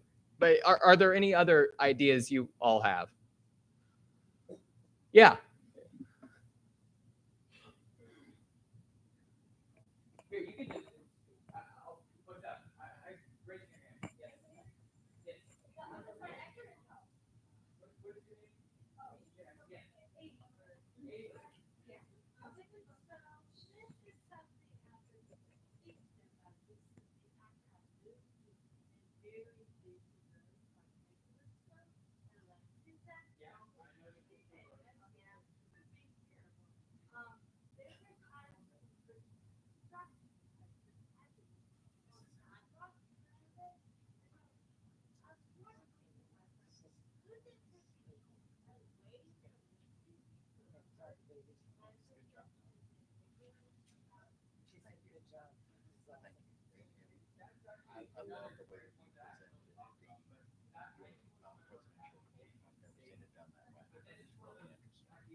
You're right.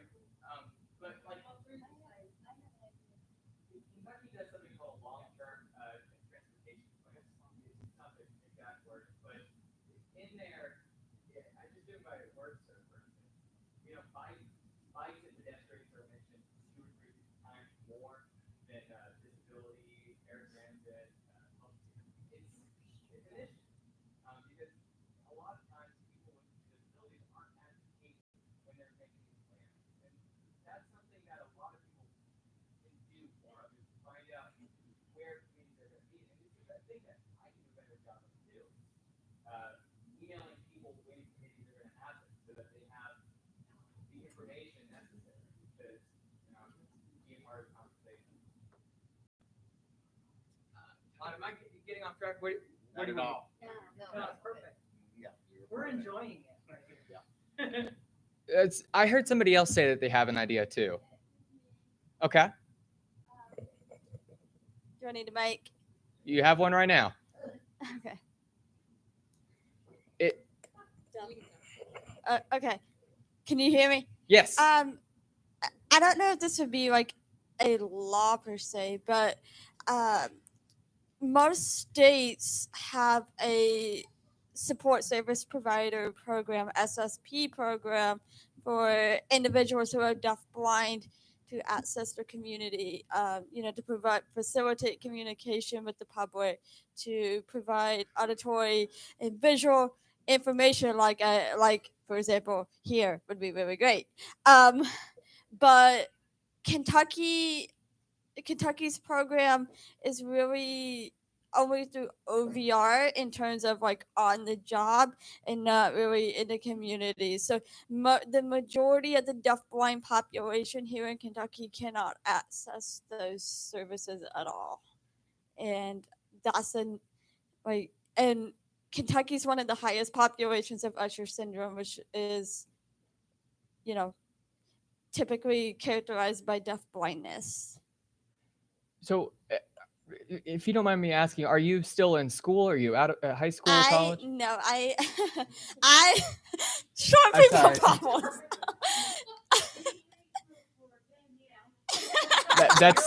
That's my bad. Anyway, no, I am currently digital accessibility specialist for American Foundation for the Oh, Blind. yeah, I'm I really just sorry. finished apprenticeship. Okay, so no. And I have been deafblind my whole life. I am totally blind and I have hearing aids in both ears. I know ASL. I use I have progressive hearing loss. So at some point I am going to be 100% reliant on those services to do these things that I do, like attending conventions and being a advocate. So this kind of leads to a point I hadn't talked about, but I think a lot of people think that you can only meet with your legislator, and that's not true either. You want to meet with the people that you think are going to be the most helpful to you. And in your case, do you know somebody named Nima Kulkarni? I do not. Okay. She is a representative here in Louisville that has done a lot of work. She's done some work on transportation for people with disabilities. She's done a lot of equity work, a lot of jobs work. And I know that this is an issue that would be important to her too. She's somebody that would be honestly great to talk to. And that's kind of the key though, is you want to find who you think would be the biggest proponent of your idea. And you can do that really by looking up their bills and lrc.ky.gov.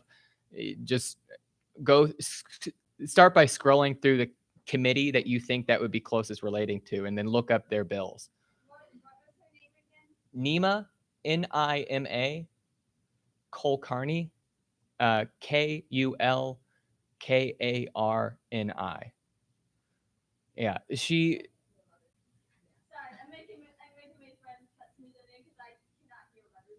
Yeah, she's really fantastic. She also, I think, has a brother.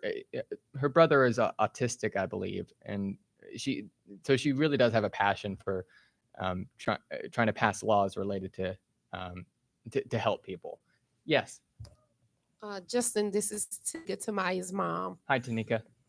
My question is along the lines of, I guess, arts and entertainment, especially having a young blind adult when we are looking at Ticketmaster shows, their accessible accommodations are 99.99 revolve around wheelchair accessibility. Mm.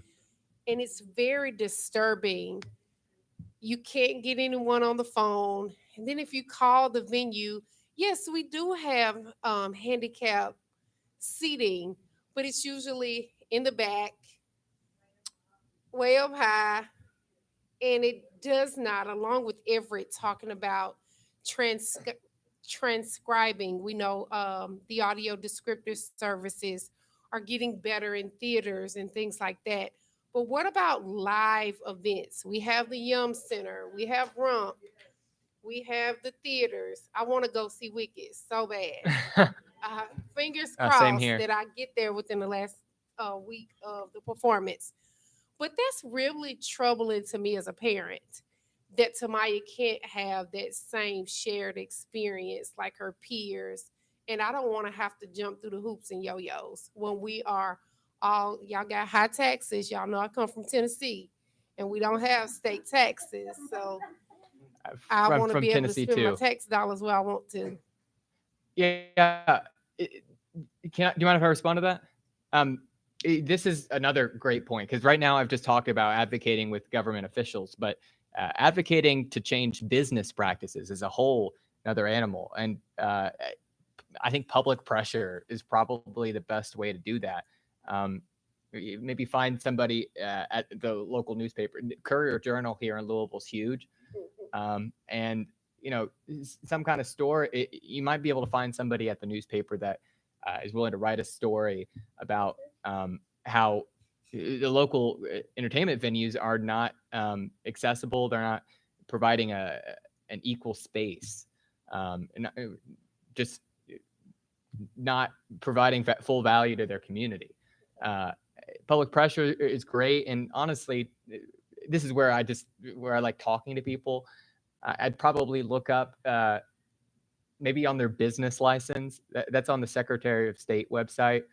If you look up their business license, it will tell you who the primary officers are, people in charge of the business.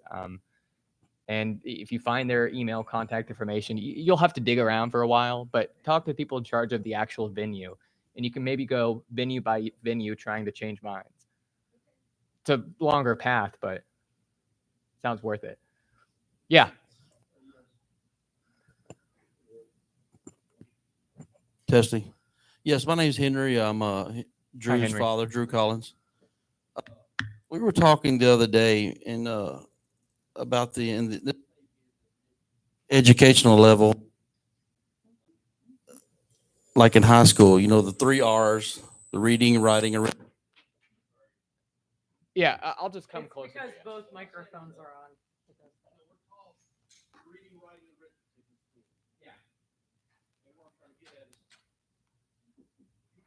disabilities do not know how to form or act or around people with disabilities. And that was Drew Valley's and ours biggest, we had a big thing, and I sort of told her to change that to where that is taught at the education level from K through 12, you know, maybe being elected, you know, somebody, does that make any sense? I mean, We teach DAI at work. We need to teach DAI at school. yes, we like at work, we teach how to perform. And then like in this day and era, time and era we live in, we're making a lot of changes for other things that I don't want to mention as well out. We're making all these, we need to really teach that to people with non-disabilities about the disabilities. Like when I was in high school, there was someone in a wheelchair. I didn't know how to act around him. I didn't know how to, you know, whatever, I hope I'm making sense. I mean, it's okay. It really needs to, that's, you asked earlier and I thought about it. What would be the biggest law or how to change that? You know, we got an elective how to learn how to speak China. We got elective in woodworking. We got this, you know, it should be something that's, I think I think it would go over well. I think it would pass. I mean, it's something that, I mean, I'll tell you, can you round that off to what I'm trying to say? You know, because that's something that's very, very serious. It needs to be taught at a national level. I mean,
And that's something that we in the National Federation of the Blind do is advocate and teach.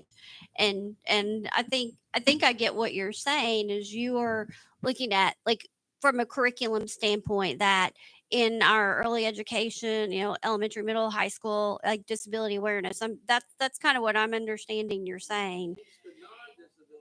Right. Right.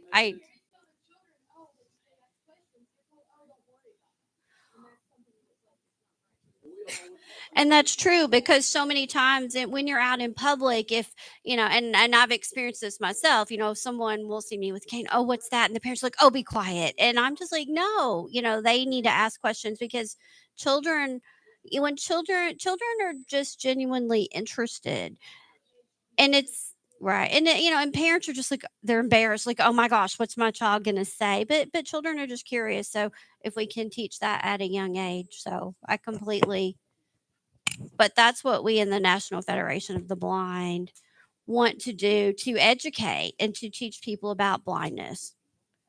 And we can go into schools and educate, but I think I mean I get you're saying it needs to be more part of the curriculum, and that's something that we could advocate for, and I think for all disabilities. That's what I'm saying.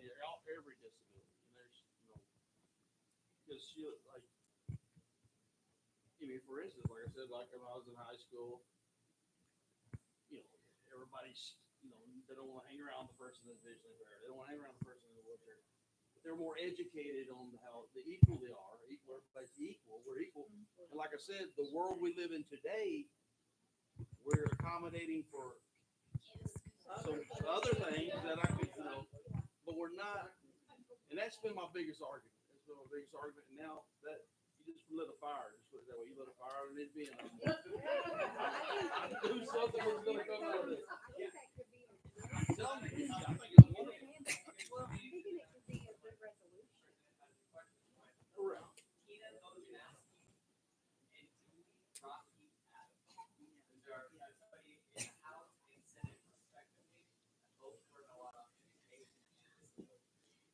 And I didn't want the ringing to happen. Tina Bojanowski, and Julie Rocky Adams. And and and Justin, I think you were really showing what a good resource you are to us because you know these people and you know the contacts. And I think it's wonderful for us in the National Federation of the Blind of Kentucky that we have you as a contact and we can work with you. And as we begin to, or, continue to discuss these issues, the people to point us to. And that's a resource that we really haven't had. And when Todd and Kathy and I came and met with you and Josie back in June, I just, I think that's opening up a door of possibilities for us as an organization, to find some avenues where, hopefully we can begin to get more of these things done in Kentucky and continue to, to move it forward and to make some real changes. well, hey, I'm glad I can help. My greatest asset is enthusiasm and energy. Experience, I'll get there. Yes, I'm pointing at you. You are currently raising your hand. I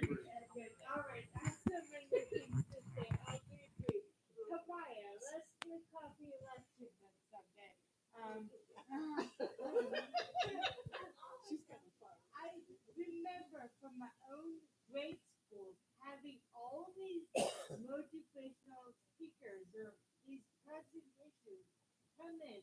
Let's do that with blindness, and instead of the speaker disappearing immediately after the talk, let's do some meeting greets like in every school. Yeah, and for the entertainment thing, legally speaking, if I'm not mistaken, if you're deaf, you have to be provided an ASL interpreter. Why can't we make that a law that as a live performance, you have to get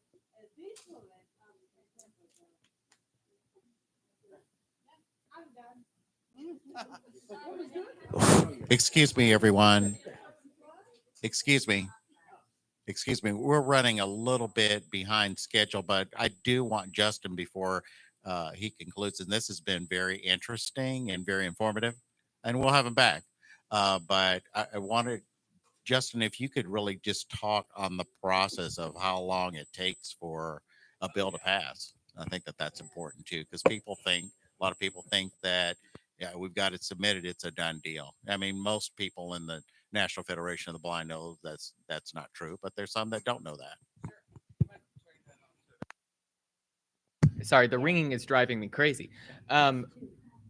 So how long it takes a bill to become a law? This is where my experience probably does me disservice because I started working on organ transplant in like December and it passed in March. That is not typical. I think they worked on medical marijuana for 6 or 7 years. Sub minimum wage has been going on since 2015 at least. It really helps if you know that you have the right partner in the legislature, and that's called a sponsor. Somebody who agrees to sponsor your bill means they agree to file it and just serve as the name on it. They agree to do all the a sponsor could if it's a new person, they might not do all that much. But yeah, sponsors are the people who carry your bill through the House and the Senate.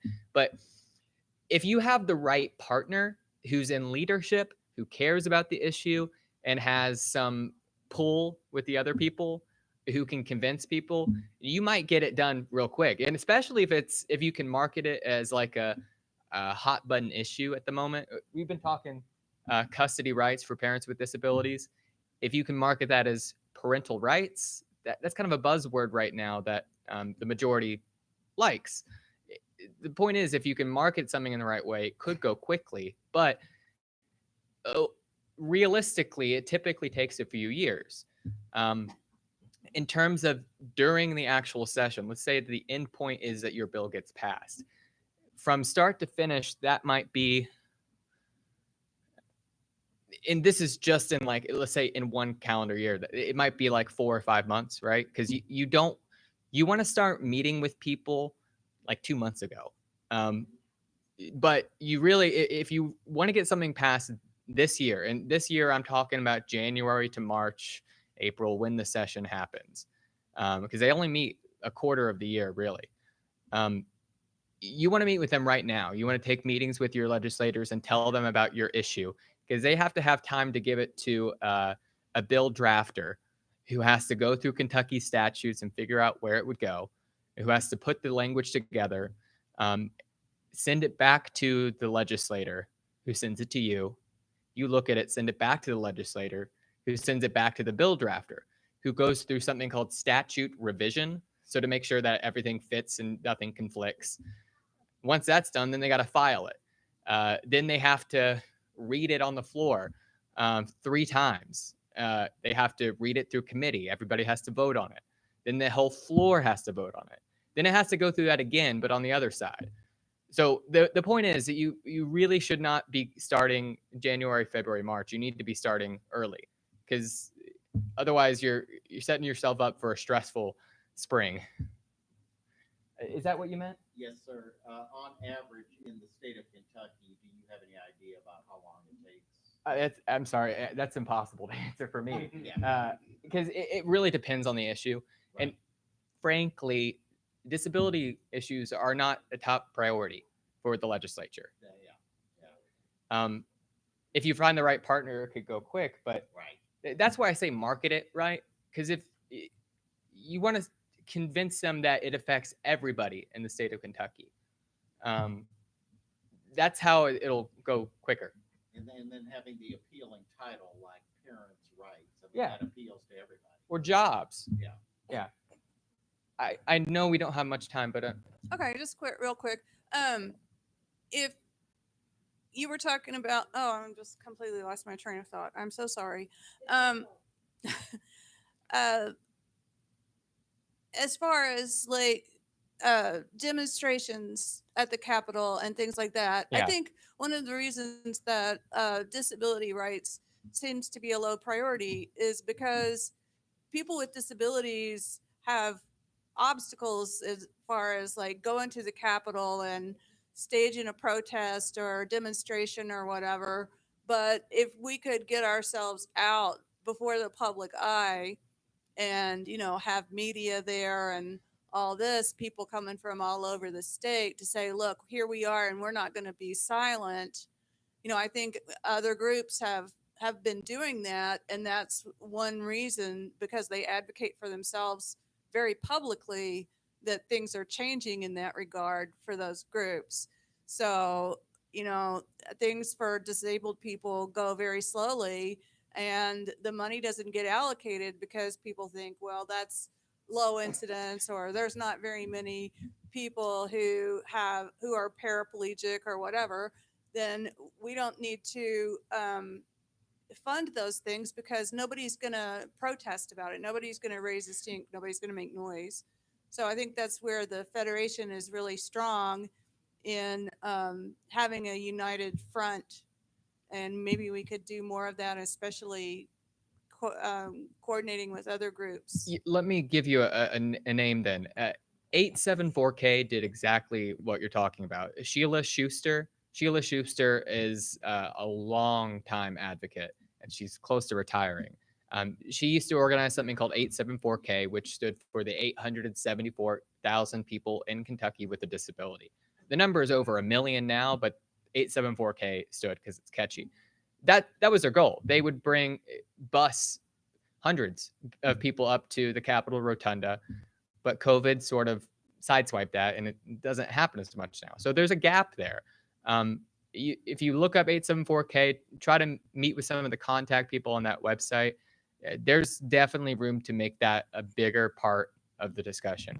And, you know, there are so many different disability advocacy groups in Kentucky, and we all do our own thing. We get siloed in maybe our specific disability. I focus on developmental disabilities, and sometimes I forget to meet with other groups that aren't developmental disabilities, that are physical disabilities. If we're all working together, we can make a big change. Yeah.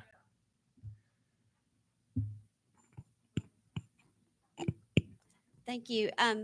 Justin, we really appreciate you coming, and we appreciate all of the comments from people. And, you know, and we in the National Federation of the Blind of Kentucky, we have gone to Frankfurt, and, you know, we have lobbied. So, you know, that is something that we do. And, you know, we look forward to, you know, to continuing our partnership with Justin. And we just thank you so much that you were able to be here with us today and have this discussion.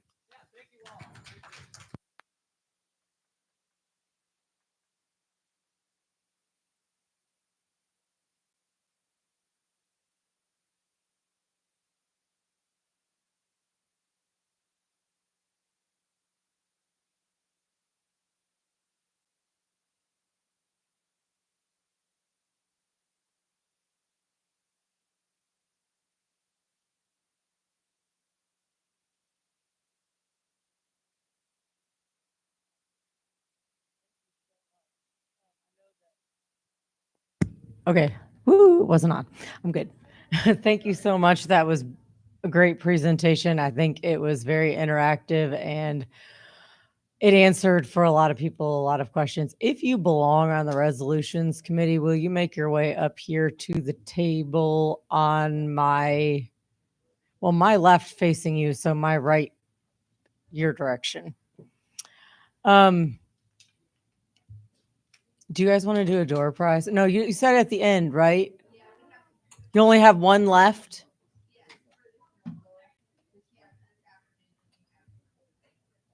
Okay, well then we won't do it.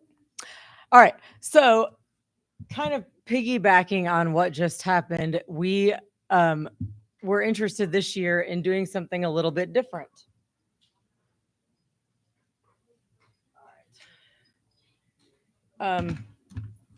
So you guys know that I like to do things a little bit different. It's kind of my thing. And so what we wanted to do, so as opposed to typically our resolutions committee meets on Friday night, there might be like 6 of us in the room. And then they come to the convention floor and everybody's like, oh, okay, this is happening. But we wanted to kind of give you a little bit of a behind the scenes look at what happens and why we do resolutions. Thank you, Angela. I appreciate you. All right. Well, okay. So the reason that resolutions are important, if you don't know and you're new to the NFB, is that it is a great opportunity for anybody in the organization to make their voice heard in a way that will meaningfully impact the direction that we take in the next years to come. Anybody can write a resolution. Not all of them will pass, or not all of them will come to committee, but anybody is allowed to write a resolution. Here in Kentucky, we have several people that if you come up with an idea will actually help you craft that resolution. So be thinking about that when you see what kinds of things are brought up here today and what things you might think we should be addressing in the years to come, not today, but for next year. Make a note. So what we're going to do right now is basically, how we used to do the open board meetings for any of you all that were present at that time, is this is basically going to be an open committee meeting. They are going to vote on the resolutions.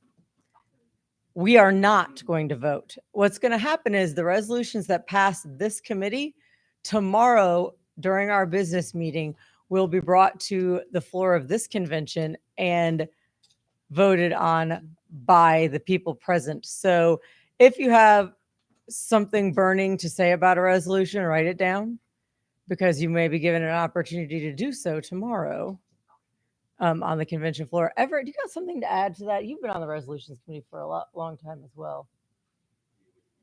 Oh, I don't know. We're just talking about what they were and what's going. I mean, you don't have to. It's okay. I'm just saying.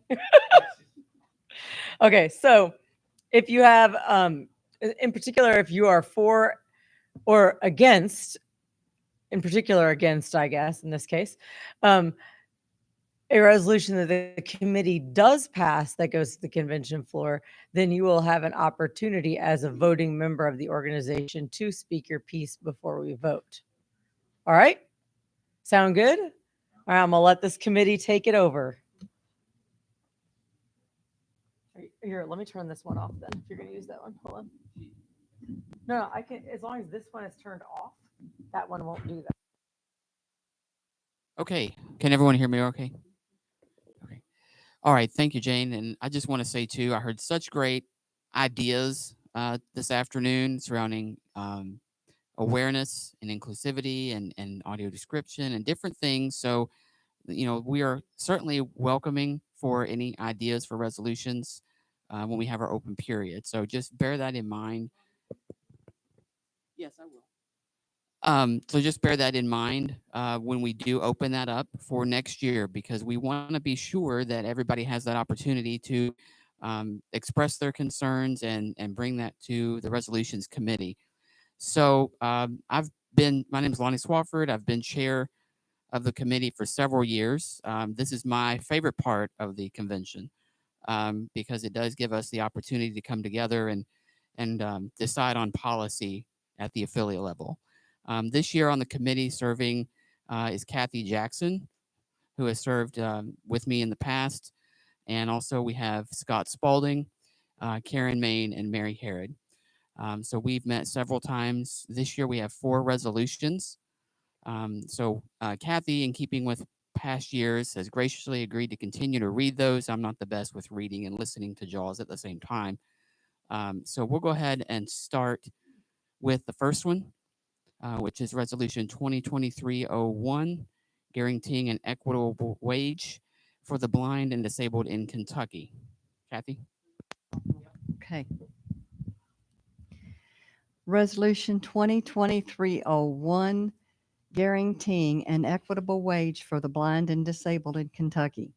Whereas in the early to mid 1900s, job opportunities for the blind were virtually non-existent, and whereas blind people for the most part were totally dependent on the generosity of their family, friends, and the kindness of total strangers, and whereas These deplorable conditions only served to perpetuate feelings of low self-esteem and inadequacies among the blind.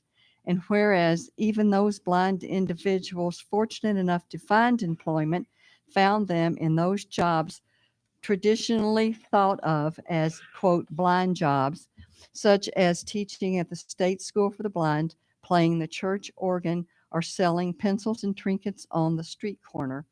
And whereas even these jobs were low paying and offered little hope, if any, of advancement, and whereas Section 14C of the Fair Labor Standards Act was passed in 1938 as the means to create jobs for the blind and disabled who would otherwise remain totally dependent on others, and whereas Section 14C allowed the Secretary of Labor to grant employers a special wage certificate which permits them to pay workers with disabilities sub-minimum wages.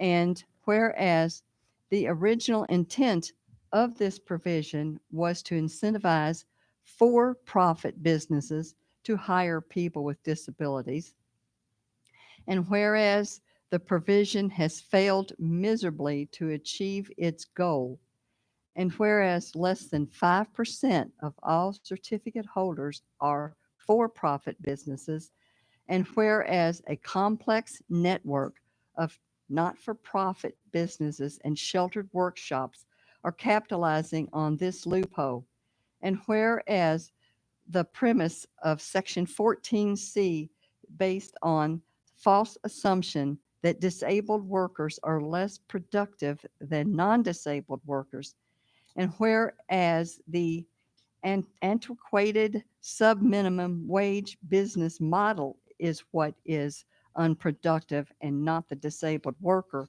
Now, therefore, be it resolved by the National Federation of the Blind of Kentucky, assembled this 8th day of October 2023 in Louisville, Kentucky, that this organization continue our partnership with Kentucky State Representative Josie Raymond to assure that the blind and disabled workers here in the Commonwealth of Kentucky are assured an equitable wage as defined by state and federal law for an honest day's work by removing barriers to real training and meaningful employment and discontinuing the issuance of any new special wage certificates.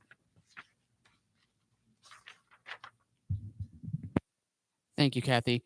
Um, I wanted to provide the opportunity for Kathy, if you wouldn't mind, to just speak real quick. And I know we've talked about this earlier today, but just on behalf of the resolution, is there anything that you would like to add on how this one came about? This is also a piece of legislation that we've been working on a national level. Some states have already adopted it and they are no longer issuing the special certificates. Some states have uh, shown great success, and I think that we can do the same thing here in Kentucky. It's just a matter of getting behind the bill and making sure that our legislatures understand the importance and making them understand that I think lots of times parents especially are concerned that the sheltered shops are going to close and their adult disabled children are not going to have a place to go during the day. And we're trying to convince them that that's not true, that in reality, the shops are more productive. Thank you, Kathy. Discussion from the committee? Okay, I'll go ahead and call the vote. Kathy? Okay, thank you. Thank you. Scott? Mary? Karen? Okay, thank you. The resolution moves out of committee. Resolution 2023-02, ensuring accessible transportation for the blind within the state of Kentucky. Whereas the National Federation of the Blind of Kentucky recognizes the fundamental right of all blind people to have equal access to transportation services within the state. And whereas the existing Greyhound bus routes throughout Kentucky are time consuming and cumbersome, taking 14 hours for a one way trip from Louisville to Lexington, over 12 hours from Louisville to Ashland, and there is currently no direct transportation link from Louisville to Bowling Green, which creates a significant barrier to travel between these two important cities. And whereas the aforementioned examples clearly demonstrate how these indirect routes hinder blind individuals to enjoy the essential activities such as work, education, and family visits by creating a significant barrier to their mobility, independence, and full participation in society. Now, therefore, be it resolved by the National Federation of the Blind of Kentucky, assembled this 8th day of October 2023 in Louisville, Kentucky, that this organization call upon the relevant authorities, including state and local governments, transportation agencies, and providers, to take immediate and sustained action to address the accessibility and transportation needs of the blind community within the state of Kentucky. And whereas, be it further resolved that we urge these authorities to establish a direct, efficient, and accessible transportation route between cities throughout the Commonwealth to improve mobility for blind individuals and promote economic and social inclusion. And be it further resolved that this organization work with providers to ensure that public transportation services are equipped with the necessary accessible features such as tactile signage, audio, audible announcements, and secure seating arrangements for guide dogs. And be it further resolved that the National Federation of the Blind of Kentucky assist in development of training programs that educate transportation staff on best practices for assisting blind passengers and ensuring a respectful and dignified travel experience. And be it further resolved that this organization regularly engage with the blind community and collaborate with relevant stakeholders to gather feedback on transportation accessibility and actively address any concerns or barriers which may arise to ensure the realization of equal transportation services and opportunities for all individuals who are blind or visually impaired in the state of Kentucky. I might right now just say this says, October 8th, and the reason it says that is because that'll be the day that it's voted on by the organization. So,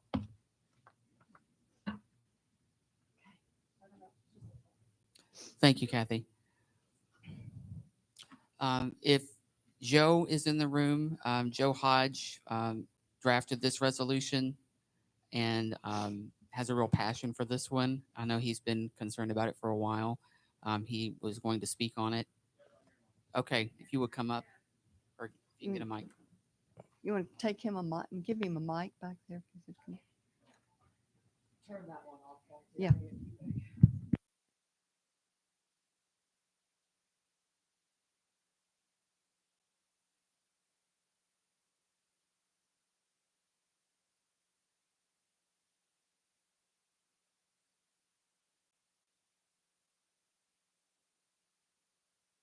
Here's Joe. Thank you. So this one's a real passionate one for me. About 3 years ago, I started going through cancer again. So Abby and I have been going to Nashville, and there are limited buses even there. But going to Lexington, we wanted to go to a concert recently, and it was going to take us 14 hours to get to Lexington, 15 hours to come home, and that's unacceptable for something that's an hour away. Um, Ubers are unreliable as well, just because uh, drivers don't want to go from city to city anymore.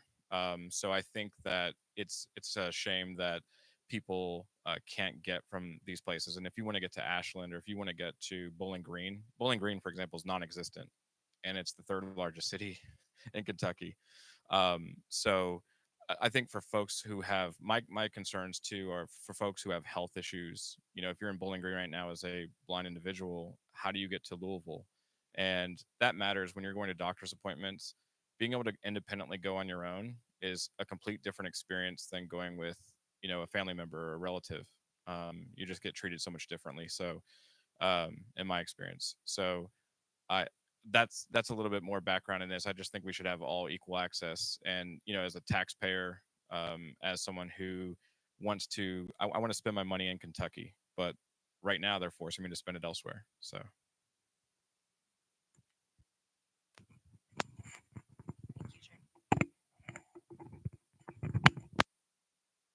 Thank you, Joe.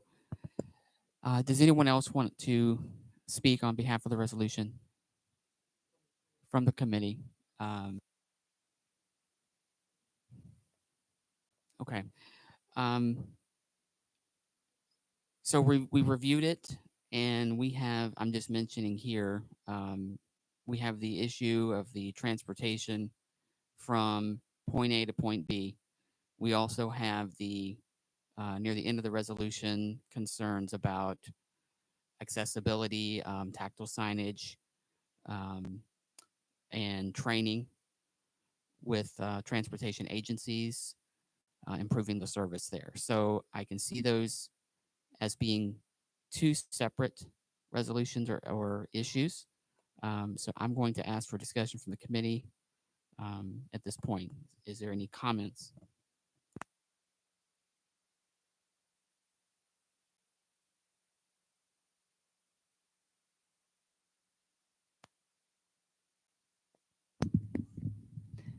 I think for starters, I think this is a good resolution. I mean, I see what you're saying, but I think it encompasses, what we want to do.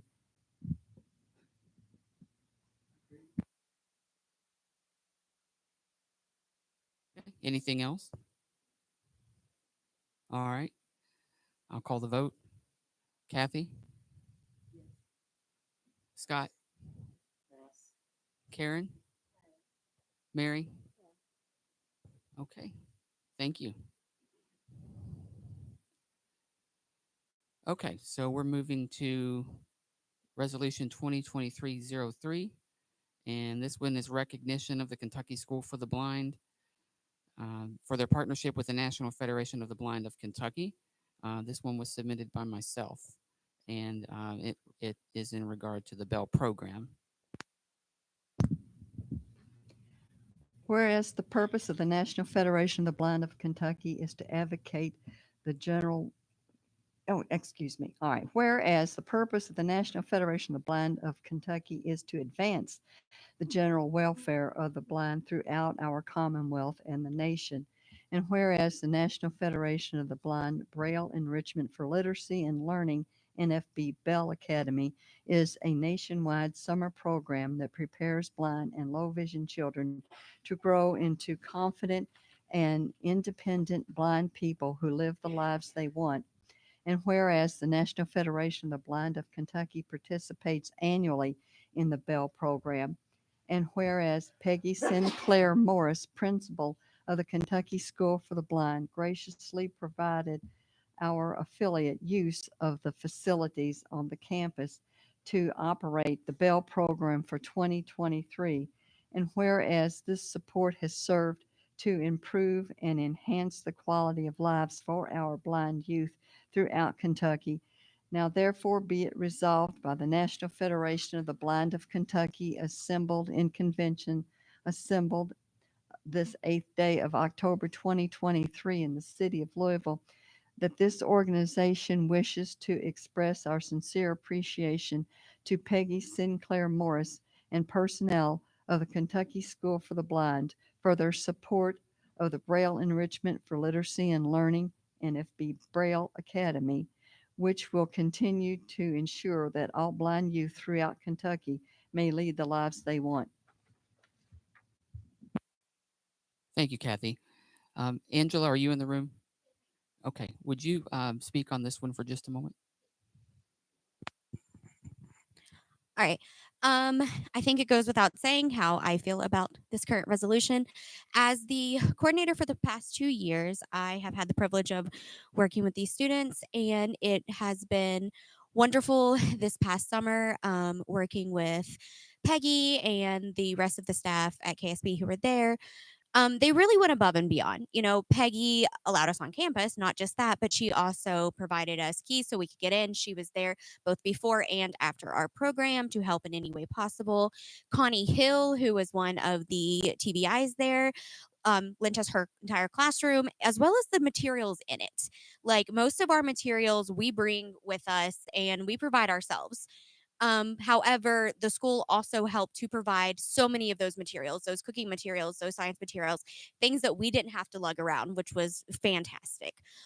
Um, they provided us with braille writers and just we also had talked with the KIMRC and they, provided us also with some extra materials and just things like that. Like KSB was phenomenal this summer working with us. And the day that Phil brought up the Humvee, they actually brought their students out as well.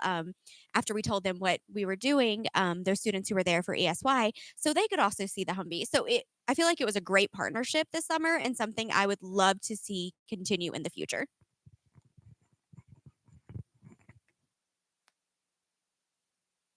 Thank you, Angela. Any discussion from the committee? All right. I'll call the vote. Kathy? Mary? Scott? Karen? All right. Thank you. Our last one is Resolution 2023-04. This is failure of the University of Louisville to address inaccessible electronic forms for required by employees.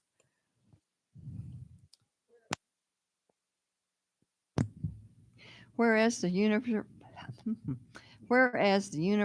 of Louisville has either produced or contracted production of various electronic forms for use by its employees, either in trainings or employee information.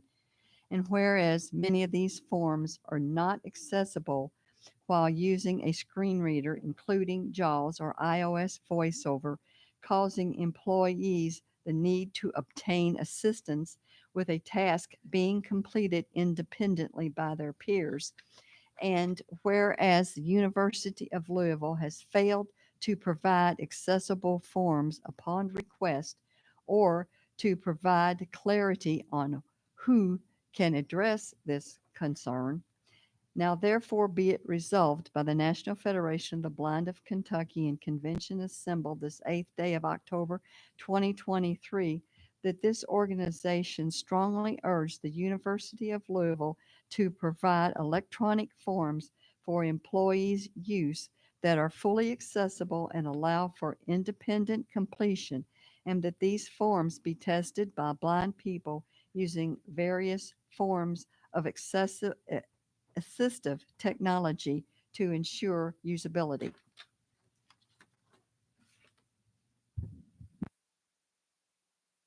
Thank you. So this resolution was submitted by Jane Seif. Jane, if you would like to speak on that.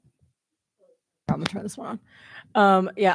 I have, as a lot of you know, worked for the University of Louisville for almost 10 years now. It'll be 10 years in March.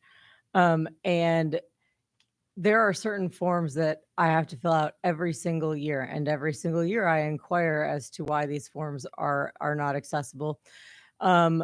One department will say it's another department. Now they're telling me that it was made by a company. So I've yet to be able to actually get direct answers as to why.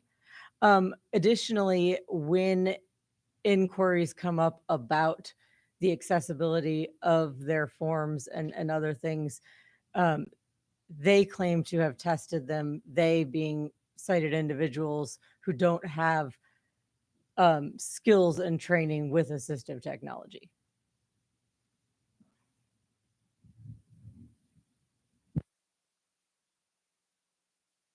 Thank you, Jane. Discussions from the committee?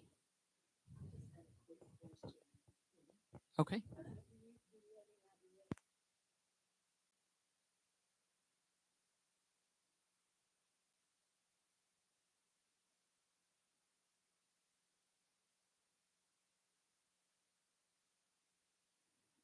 Any other questions or discussion?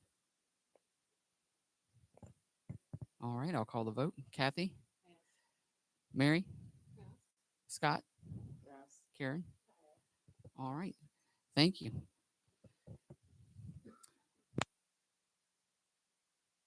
So that will conclude the committee meeting this evening, and we will move these to the floor tomorrow. Thank you, everyone. Thank you to the committee. Very good job. And thank you for indulging us in doing things a little bit differently this year.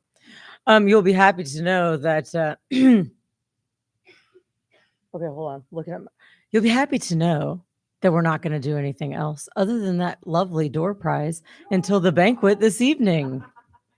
So you guys will get out a little bit early, have time to get all gussied up for this evening's festivities. I might go get a sweatshirt. I'm not going to lie. This may be my first banquet in a sweatshirt because I am freezing. I do need a resolution for that one. I am like, so, like my fingers are like ice. And I'm wearing long sleeves. Yeah, you know, Phil keeps saying that to me too, and he's running around in a t-shirt, and I'm like, shut up. Karen is, I think, trying to go to do a door prize. Oh, Ashley's going to do it. All right. Well, I brought it to Karen. Okay. Things are brought to me. Ooh, I like Ooh. this. Okay. Do you want me to tell you? Yes. Here's what we have. All right. So this is a self-care gift prize. We have a nice, lovely pair of slippers with some foot rub and some lotion. Then we have this goodie basket, or it's like a goodie bag that has soap and hand sanitizer, even toenail polish and more lotion. And I have to tell you, it all smells very, very good. And of course, we have another lovely necklace. All right. Guys, I have never cheated a day in my life. Shut up. It says Buster, Maine. Oh, hey, Buster's gonna Karen, love it's your next Christmas present. Congrats. I'd say you're probably right. Is he in here? He is. Oh, Buster, yay. Didn't you want all that? Good job. Awesome. Thank you so much, lovely door prize ladies. You're a great team. I will see you all at 6 o'clock.